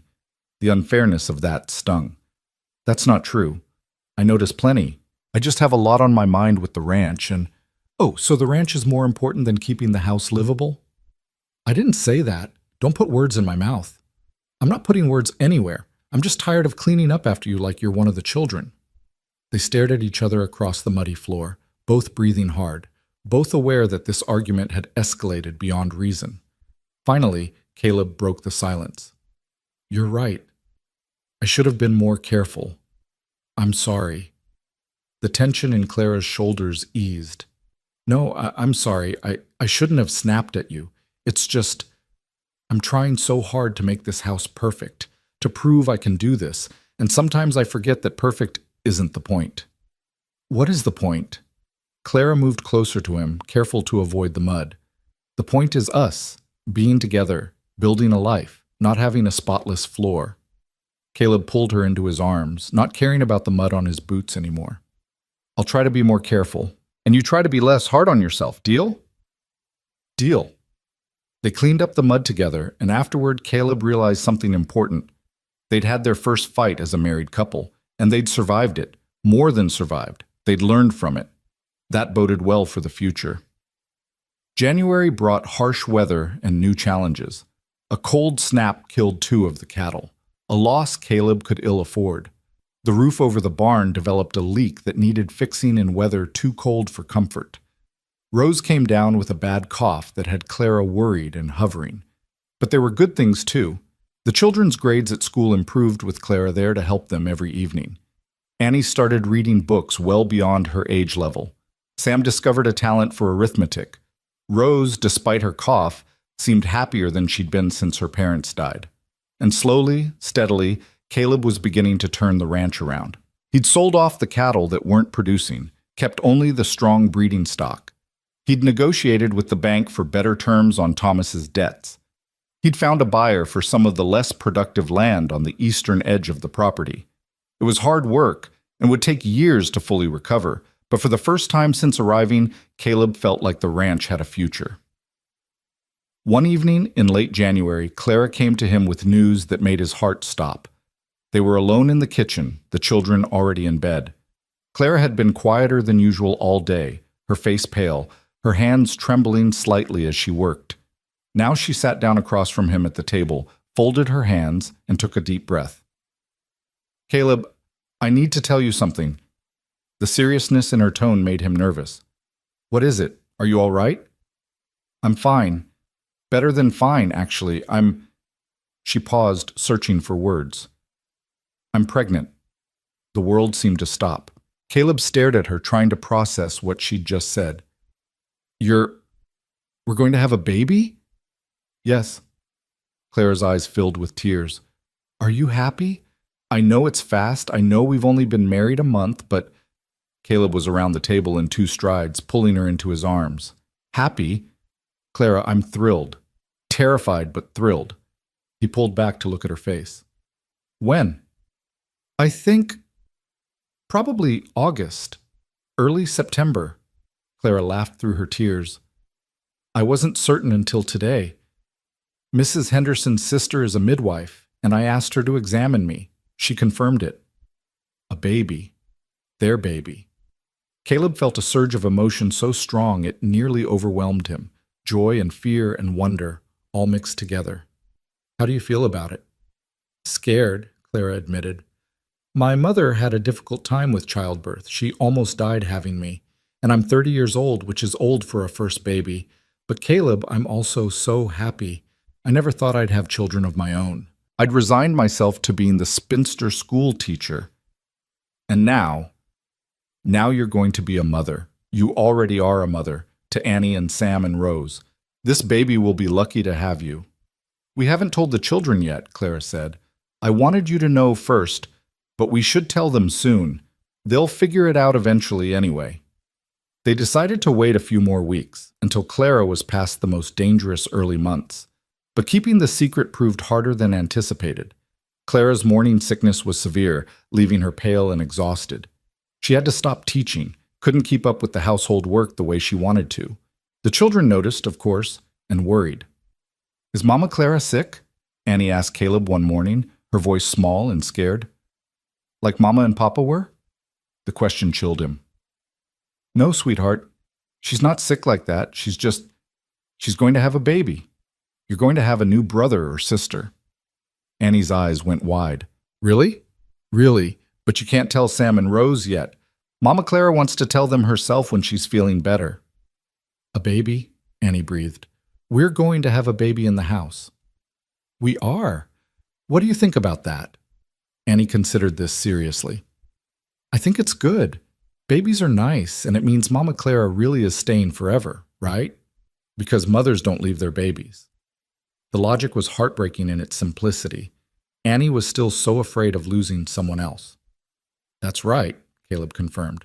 "Mama Clara is staying forever. I promise you that." By mid-February, Clara was feeling better, and they gathered the children to share the news officially.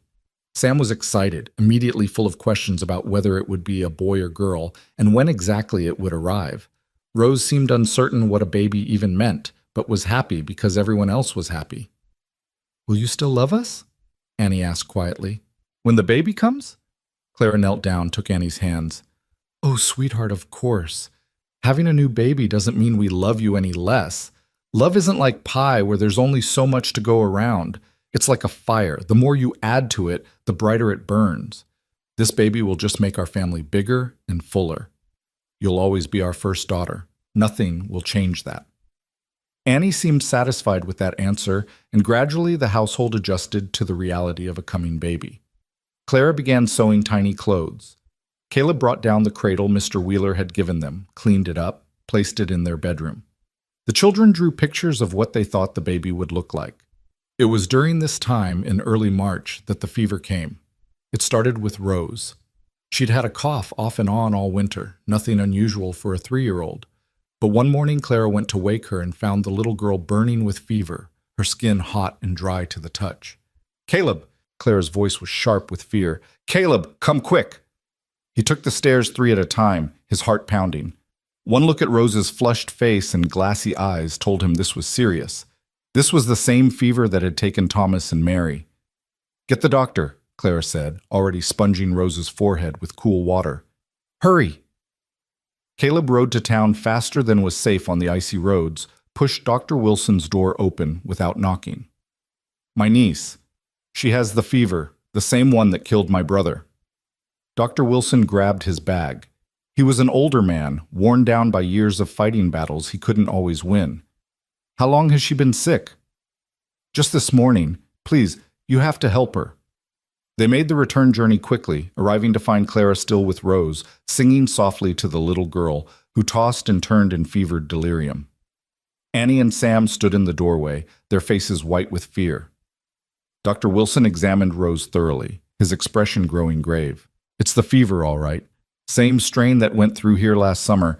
Hard to say how bad it'll get." "What can we do?" Caleb asked. "Keep her cool. Force fluids if you can get them down. Watch for seizures. Sometimes the fever spikes and causes convulsions. Beyond that," the doctor shook his head. "Pray, Mr. Rowan. That's about all anyone can do." After the doctor left, Caleb found Clara in the kitchen, her hands braced against the counter, her whole body shaking. "Not again," she whispered. "Please, God, not again." He went to her, held her. "She's going to be fine. She's strong. She'll fight this." Thomas and Mary were strong too. It didn't matter. Clara turned to face him, her eyes red. "Caleb, I can't lose her. I can't lose any of them." "You won't. We won't." But even as he said it, Caleb felt the cold fingers of fear wrapping around his heart. He'd already lost his brother to this fever. The thought of losing Rose, of watching another person he loved slip away, was unbearable. They took turns sitting with Rose that day and into the night. The fever climbed higher. The little girl cried out for her mother, for Mary, not understanding that Mary was gone, that Clara was here now. Clara sang to her, bathed her forehead, held her when she thrashed. By the second day, Rose was worse.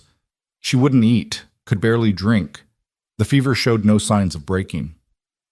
Dr. Wilson came again, shook his head grimly. "I've seen cases go either way at this point. Could break soon, or it could get worse before it gets better." Annie and Sam were terrified, kept out of the room for fear they'd catch it too. They huddled together in the kitchen, speaking in whispers, their eyes huge with fear. Caleb tried to reassure them, but the words felt hollow. On the third night, the fever spiked. Rose began convulsing, her small body rigid, her eyes rolled back. Clara screamed for Caleb, who came running. Together they held Rose through the seizure, Clara sobbing, Caleb praying with a desperation he'd never felt before.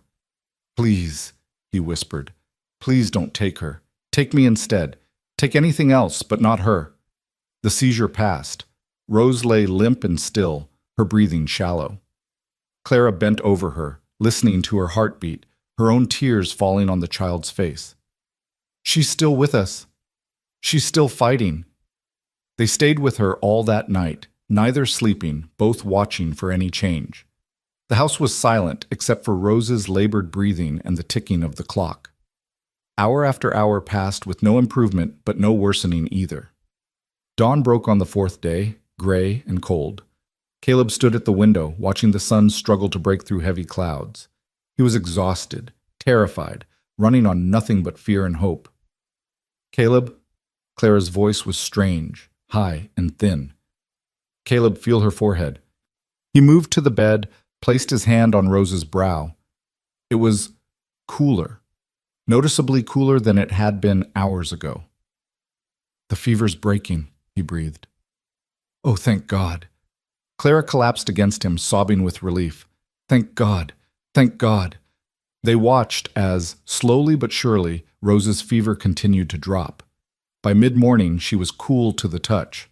By afternoon, she was sleeping peacefully instead of thrashing. By evening, she woke and asked for water in a thin but clear voice.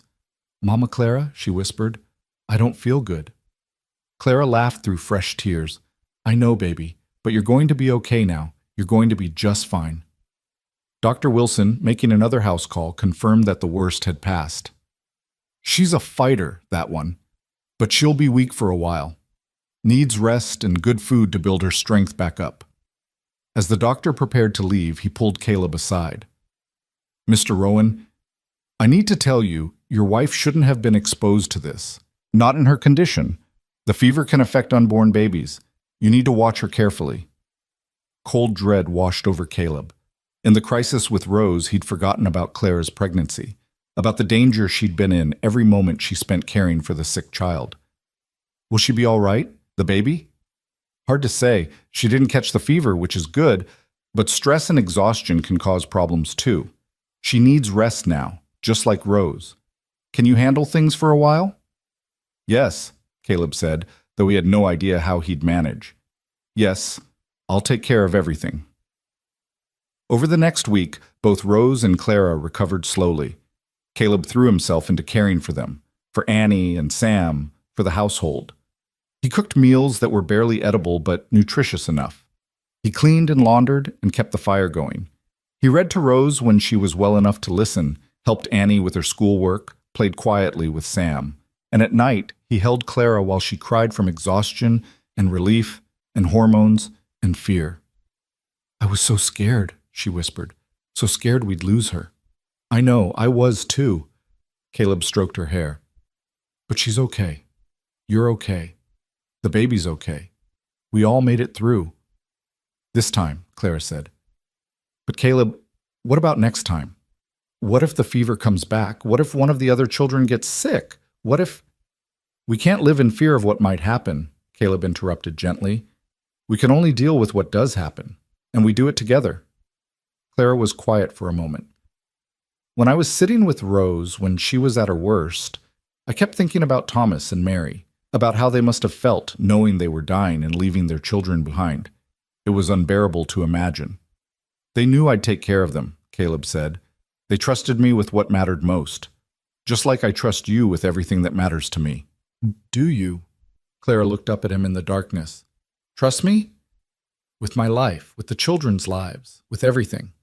She settled back against him with a sigh. "I love you, Caleb Rowan, even when you track mud across my clean floors." He laughed softly. "I love you too, even when you organize my tools in ways that make no sense." Life gradually returned to normal, or what passed for normal, in the Rowan household. Rose recovered fully, though she was more clingy than before, often seeking out Clara or Caleb for reassurance.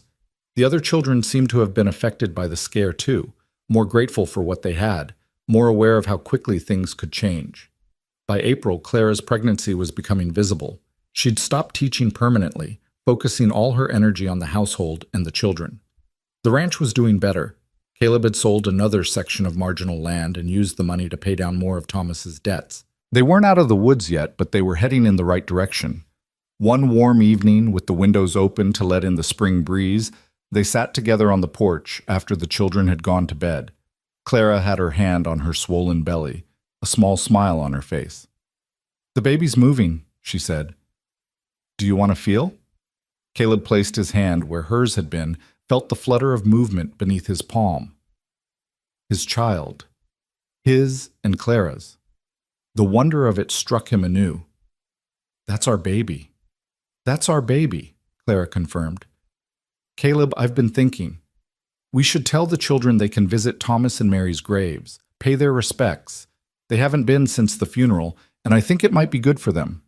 Help them remember their parents, talk to them in a way." It was a good idea, though the thought of going back to those graves made Caleb's chest tight. "All right, we can go this Sunday after church." Sunday came bright and clear. After the church service, they drove back to the ranch and walked up the hill to where Thomas and Mary were buried. Someone, maybe Reverend Thomas, had placed flowers on the graves recently. The wooden crosses Caleb had made still stood straight, though weather had begun to wear at them. He'd need to replace them with something more permanent soon. Annie and Sam stood solemnly before their parents' graves. Rose, too young to really understand, picked wildflowers nearby. Clara stood back, giving the children space to grieve. "Hi, Mama. Hi, Papa," Annie said softly. "We miss you a lot, but we're okay. Uncle Caleb takes good care of us, and we have Mama Clara now. She's really nice. She makes good pancakes and reads us stories, and she's going to have a baby. You'd like her, I think." Sam nodded along with everything Annie said, then added his own thoughts. "I'm doing good in school. Miss Bennett, Mama Clara, she taught me my numbers. And Uncle Caleb is teaching me about the ranch. I'm going to be a rancher like Papa when I grow up." Caleb felt his throat tighten. Clara slipped her hand into his, squeezed gently.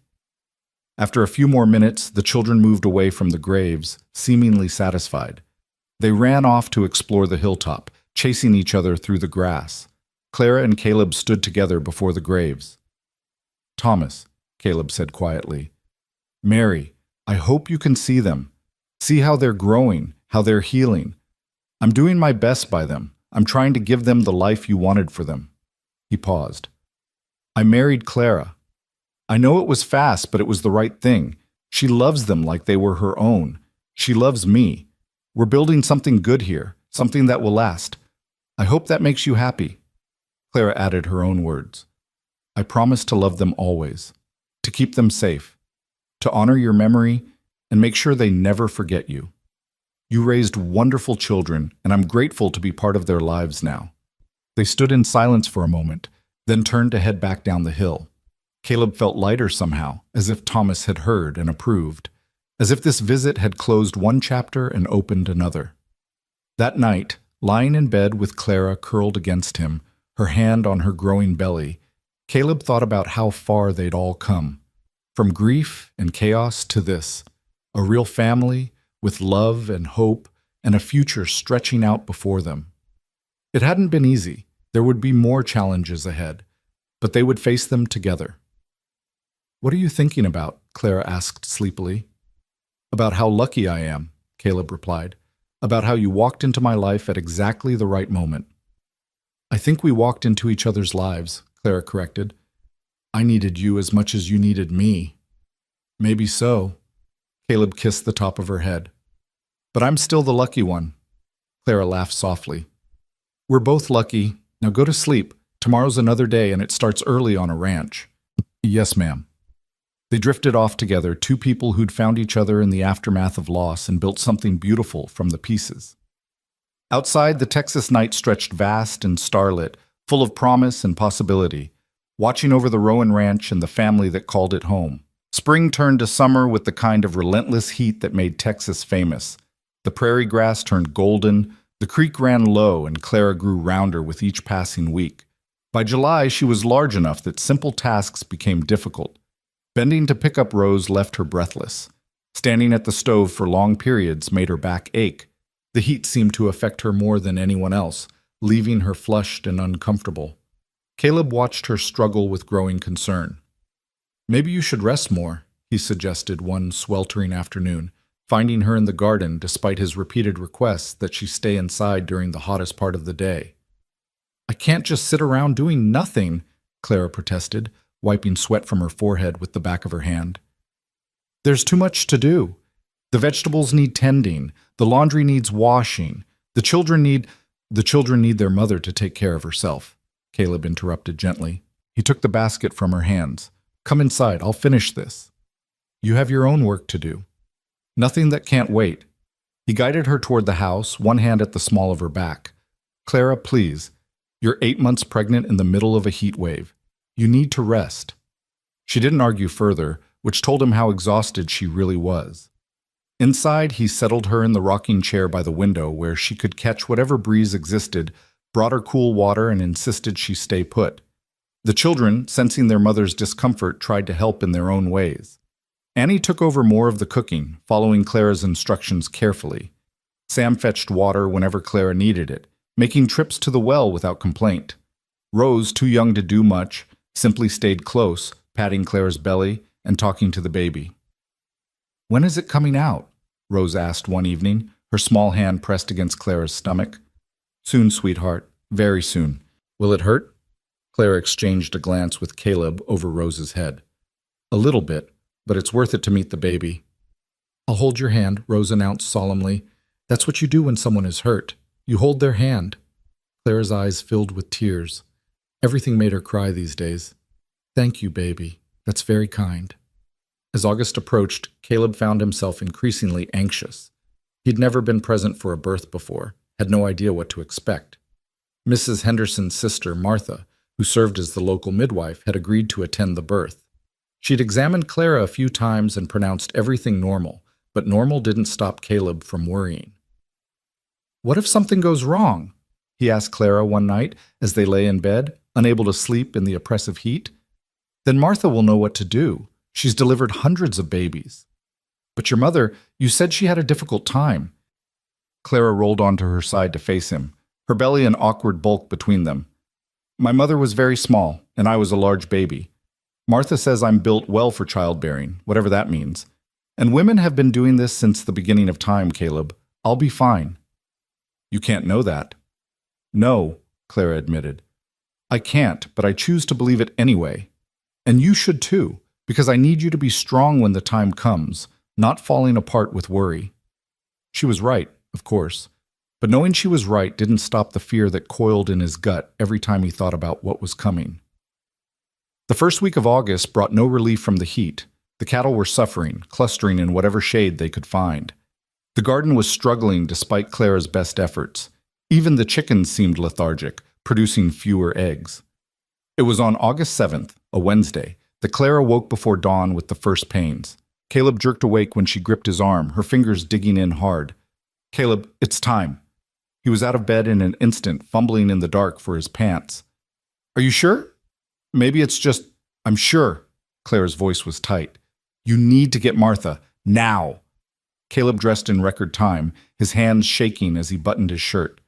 "Will you be all right until I get back?" "Yes, just hurry." He raced to the barn, saddled his horse with fingers that wouldn't quite work properly, and rode through the pre-dawn darkness toward town. Martha lived on the far side of Redemption, a 30-minute ride even when pushing hard.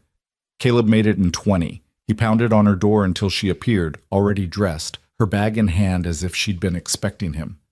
"Clara's time?" "Yes, she woke me about 20 minutes ago." "Then we'd better hurry. First babies can be slow, but you never know." Martha climbed onto her own horse with surprising agility for a woman in her 50s. "Did you boil water?" "Water?" Caleb's mind went blank. "I didn't. I just came straight here." "Never mind. We'll take care of it when we get there. Come on." They rode back to the ranch at a pace that had Caleb's heart hammering. What if something had happened while he was gone? What if Clara needed him and he wasn't there? What if... They burst into the house to find Clara in the kitchen, leaning against the table, breathing hard through a contraction. Annie stood nearby, her face white but determined, one hand on Clara's back. "Good girl," Martha said approvingly to Annie. "You're doing just right. Mr. Rowan, I need you to get that water boiling. Lots of it. Annie, fetch me clean linens, sheets, towels, anything soft and clean. And someone needs to keep the younger children occupied. They don't need to see this." Caleb sprang into action, grateful to have clear tasks. He built up the fire, set multiple pots of water to boil. Annie returned with an armload of linens. Martha had helped Clara upstairs to the bedroom, where she was examining her with professional efficiency. "Everything looks good," Martha announced. "You're doing fine, Clara, but this is going to take a while. First babies usually do." Sam and Rose appeared in the doorway, drawn by the commotion. "What's happening?" Sam asked. "Is Mama Clara sick?" "The baby's coming," Annie explained, taking charge in a way that made Caleb's heart swell with pride. "Come on, let's go outside. We'll look for birds' nests or something." "I want to stay with Mama Clara," Rose protested. "You can see her later," Annie said firmly. "Right now, she needs quiet. Come on." She shepherded her younger siblings out of the house, leaving Caleb and Martha to focus on Clara. The hours that followed were the longest of Caleb's life. Clara's labor progressed slowly, the contractions growing stronger and closer together, but not bringing the baby any nearer to arriving. She walked when she could, leaning on Caleb for support. She tried different positions on Martha's advice. She drank water and honey when Martha insisted she needed energy. By midday, she was exhausted and in real pain. Caleb held her hand through each contraction, feeling utterly helpless as she gripped him with surprising strength. "I can't do this," Clara gasped between pains. "It's too much. I can't." "Yes, you can," Martha said firmly. "You're doing beautifully. The baby's coming down nicely. You're almost there." "You said that an hour ago," Clara said, and there was an edge of hysteria in her voice. "And you're an hour closer than you were then." Martha wiped Clara's forehead with a cool cloth. "Listen to me, Clara. Women have been doing this since Eve. Your body knows what to do. Trust it." Caleb felt completely out of his depth. He'd faced stampeding cattle, broken bones, drought, and financial ruin, but nothing had prepared him for watching his wife in this kind of pain and being unable to do anything to help. "Talk to me," Clara pleaded during a brief respite between contractions. "Distract me. Tell me something." Caleb's mind went blank. "What should I talk about?" "Anything. Tell me about when you were traveling. Tell me about the places you saw." So Caleb talked. He told her about working on a ranch in Montana where the winters were so cold your breath froze in your beard, about driving cattle through New Mexico and seeing mountains that touched the sky, about a summer in Colorado where the wildflowers covered entire meadows in purple and gold. He talked until his voice went hoarse, and Clara clung to his words like a lifeline. Afternoon faded toward evening.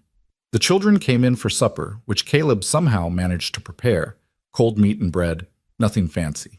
They ate quietly, casting worried glances toward the ceiling where they could occasionally hear Clara cry out. "Is Mama Clara going to die?" Rose asked suddenly, her voice very small. The question hit Caleb like a fist to the gut. "No," he said firmly. "She's not going to die. Having a baby is hard work, but she's strong. She's going to be fine." "That's what people said about Mama and Papa," Rose said. "But they died anyway." Annie reached over, took Rose's hand. "This is different. Mama Clara has a good doctor. Well, Mrs. Martha. And she's healthy and strong. She's going to be fine. And we're going to have a new brother or sister." "I want a sister," Rose announced. "Boys are loud." "I'm not loud," Sam protested. "You are too. You stomp everywhere like a baby elephant." The normalcy of their bickering was oddly comforting. Caleb got them settled for the evening, though none of them wanted to go to bed. They ended up in the main room, the children eventually falling asleep in a pile on the sofa, while Caleb paced and listened to the sounds from upstairs. As night deepened, Clara's labor intensified. Her cries grew louder, more desperate. Caleb wanted to be with her, but Martha kept sending him away, insisting there was nothing he could do. It was just after midnight when Martha called down the stairs. "Mr. Rowan, I need you up here, now." Caleb took the stairs 3 at a time, his heart in his throat. He burst into the bedroom to find Clara propped up against pillows, her face red and streaked with tears, her hair plastered to her forehead with sweat. "The baby's crowning," Martha said. "Clara needs something to hold on to. Get over here." Caleb moved to Clara's side. She grabbed his hand with both of hers, her grip crushing. "I can't," she gasped. "Martha, I can't do this anymore." "You don't have a choice, honey. This baby's coming now whether you're ready or not. Next contraction, I need you to push with everything you've got. Understand?" Clara nodded, too exhausted to argue. When the next pain hit, she bore down, her face contorting with effort, a low groan coming from deep in her chest. Caleb held her, whispering encouragement, though he had no idea if she could even hear him. "Good," Martha coached. "Good, Clara. Again. One more big push." Clara pushed again, and suddenly Martha was saying, "The head's out." "One more, Clara. Just one more push." Clara found strength from somewhere, pushed one final time, and then there was a different sound in the room. A thin, reedy wail. A baby's cry. "It's a boy," Martha announced, holding up a small, red, squalling creature. "You have a son." Clara collapsed back against the pillows, laughing and crying at the same time. "A boy! We have a boy!" Martha quickly cleaned the baby, wrapped him in a soft cloth, and placed him in Clara's arms. The infant quieted immediately, his unfocused eyes trying to make sense of this new world. He had a shock of dark hair and tiny perfect fingers that curled around Clara's thumb when she touched his hand. "Hello, little one," Clara whispered. "Hello, my baby." Caleb stared at his son, and felt something crack open in his chest. This tiny person, this miracle, was his and Clara's, proof of their love, their future, their hope. "Do you want to hold him?" Clara asked, looking up at Caleb with exhausted joy. With trembling hands, Caleb took the baby. He was so small, so fragile, weighing almost nothing, but he was warm and alive and perfect. The baby's eyes opened briefly, seeming to look directly at Caleb, and in that moment, Caleb fell completely in love. "He needs a name," Clara said softly. They'd discussed names but never settled on one. Now, holding his son, Caleb knew what the name should be. "Thomas," he said, "for my brother. If that's all right with you." Clara's eyes filled with fresh tears. "Thomas? Yes, that's perfect." "Thomas Caleb Rowan," Caleb said, trying out the full name. "Welcome to the world, son." Martha bustled around, cleaning up, making Clara comfortable, checking to make sure everything was as it should be. "You did beautifully," she told Clara. "Both of you did. I'll stay a while longer, make sure you're settled, but everything looks good. You've got a healthy baby boy." After Martha left, promising to return in the morning to check on them, Caleb sat on the edge of the bed with Clara, both of them gazing at the sleeping baby between them. "I was so scared," Clara admitted. "When it was at the worst, I was afraid I wouldn't make it, that you'd be raising this baby alone like you've been raising the others." "Don't," Caleb said, his voice rough. "Don't even think things like that. You're here. You're fine. We're all fine." "We are, aren't we?" Clara touched the baby's soft cheek. "We're a family, a real complete family. We've been a family for months now." "I know, but this feels different somehow, more permanent, like we've built something that nothing can take away." Caleb understood what she meant. The children upstairs were Thomas's, and though Caleb loved them and would raise them as his own, there was always the knowledge that they weren't his by blood. But this baby, Thomas, he was theirs in every possible way, the physical proof that they belonged together. As dawn broke, painting the sky in shades of pink and gold, the children woke and crept upstairs. They gathered around the bed, staring in awe at the tiny baby. "He's so small," Sam whispered. "All babies are small," Annie said with the authority of someone who'd read every book she could find on the subject. "He'll get bigger."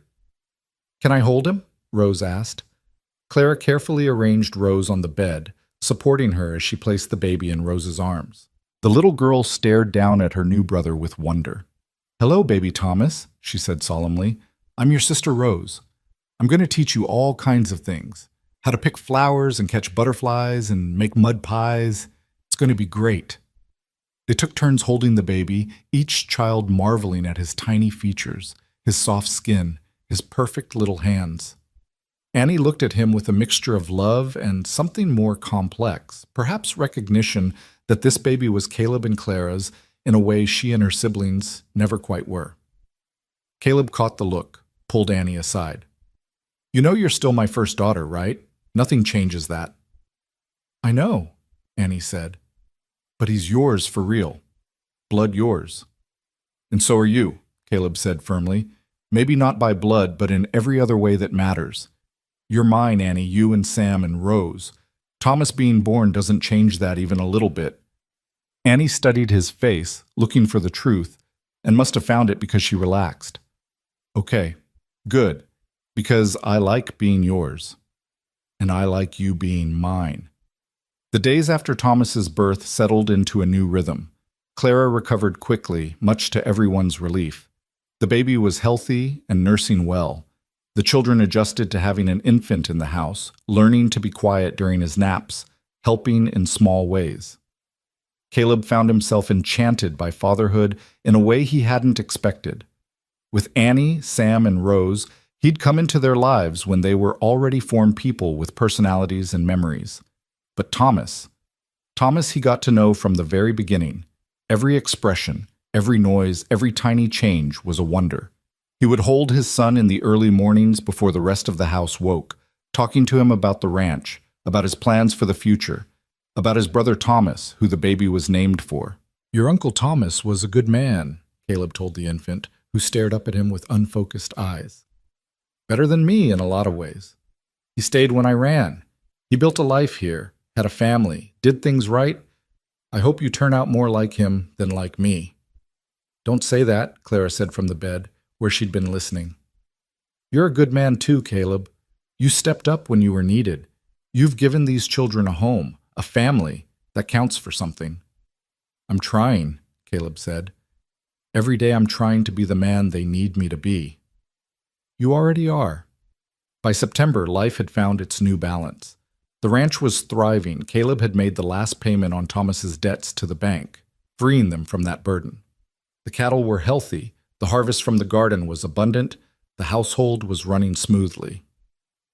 One warm evening, Caleb sat on the porch with Clara beside him, baby Thomas asleep in her arms. The other children were playing in the yard, chasing fireflies as dusk settled over the prairie. Their laughter drifted on the evening breeze, a sound that never got old. "Remember when you first came here?" Caleb asked Clara. "That morning you showed up with bread?" "I remember. You looked like you hadn't slept in a week. The kitchen was a disaster. The children were miserable." Clara smiled. "I almost turned around and went home. You seemed so determined to do everything yourself." "Pride," Caleb admitted. "Stupid pride. If you'd turned around, I don't know what would have happened to us." "You would have figured it out eventually."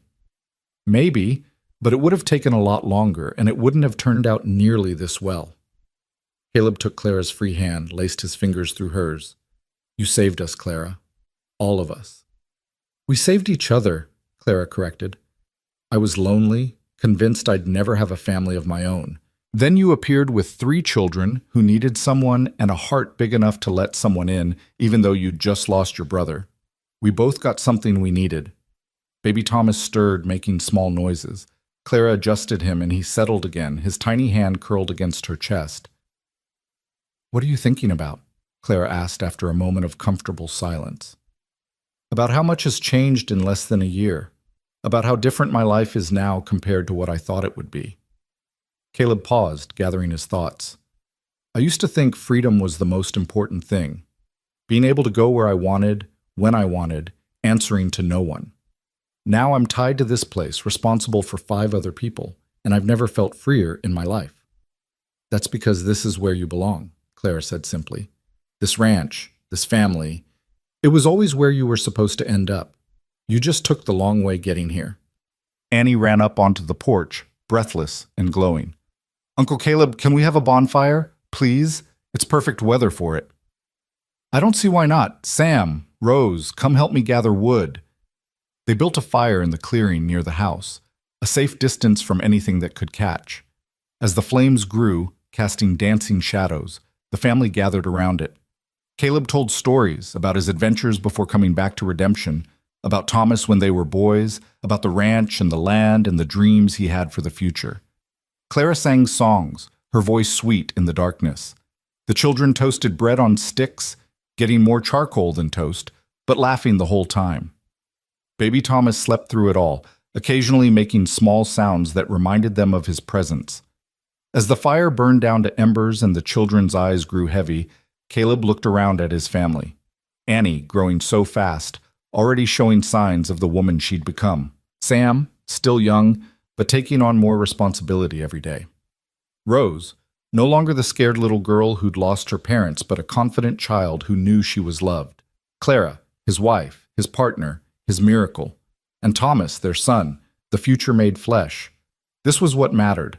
Not the ranch, not the cattle, not the land, though those were important. But these people, this love that had grown from tragedy and loss into something beautiful and strong. "Time for bed," Clara announced finally. Even on special nights, children need sleep. There were token protests, but no real resistance. The children were exhausted from the day's activities. They trudged inside, got ready for bed with the efficiency of long practice. Caleb made the rounds, tucking each child in, listening to their prayers, answering their last-minute questions. When he reached Annie's room, she was already under her covers, but clearly not ready to sleep. "Uncle Caleb, can I ask you something?" "Of course." "Do you think Mama and Papa would be happy with how things turned out?" It was a question she'd asked before in different ways, and Caleb suspected she'd keep asking it as she grew older, needing reassurance that loving her new life didn't mean forgetting her old one. "I think they'd be very happy," Caleb said, sitting on the edge of her bed. "They loved you kids more than anything. All they ever wanted was for you to be safe and loved and happy. You are all those things now. That's what they would have wanted." "I still miss them sometimes." "That's good. You should miss them. They were your parents, and they loved you. Missing them means you haven't forgotten them, and you should never forget them." Caleb brushed her hair back from her forehead. "But missing them doesn't mean you can't also love the life you have now. Both things can be true at the same time." Annie considered this, then nodded. "I love Mama Clara, and baby Thomas, and you. Is that okay?" "More than okay. That's exactly how it should be." "Good." Annie yawned. "Uncle Caleb, I think maybe I want to call you Papa, if that's still all right." Caleb's throat went tight. "That would be more than all right. That would make me very happy." "Okay. Good night, Papa." "Good night, Annie." He left her room with tears in his eyes, overwhelmed by the simple gift of that word. Papa. He was Papa now. Not just Uncle Caleb trying his best, but Papa. Father to 4 children, husband to a woman he loved beyond reason, owner of a ranch that was finally beginning to thrive. Downstairs, he found Clara in the rocking chair by the window, nursing Thomas. She looked up when Caleb entered, smiled at whatever she saw in his face. "Annie?" she guessed. "She called me Papa." "Oh, Caleb." Clara's own eyes grew misty. "That's wonderful." He knelt beside the rocking chair, put his hand on Thomas's small back, felt the rise and fall of his breathing. "I never thought I'd have this. Any of this. I thought I'd be a drifter my whole life, never putting down roots, never belonging anywhere. And now? Now you're home," Clara finished. "We're all home." Caleb looked up at her, this woman who'd appeared in his life at exactly the right moment, carrying bread and hope and a future he hadn't known he needed. "Thank you," he said simply. "For everything. For believing in me when I didn't believe in myself. For loving my brother's children like they were your own. For giving me Thomas. For making this house a home." "Thank you for letting me," Clara replied. "For opening your heart when you had every reason to keep it closed. For trusting me with your family. For loving me." Thomas finished nursing and fell asleep against Clara's chest. She stood carefully, Caleb rising with her, and together they carried their son upstairs to the cradle beside their bed. They laid him down gently, covered him with the quilt Mrs. Cooper had made, and stood together watching him sleep. "He looks like you," Clara whispered. "He has your nose." "That's unfortunate for him." Caleb laughed softly, pulled her into his arms. "Your nose is perfect. Everything about you is perfect." They stood there in the quiet darkness, holding each other, listening to their son's soft breathing, knowing that 3 other children slept safely down the hall. The house was full of life and love and possibility. The ranch was prospering. The future stretched out bright and full of promise. Outside, the stars wheeled across the vast Texas sky, the same stars that had watched Thomas and Mary build their life here, that had seen Caleb arrive grief-stricken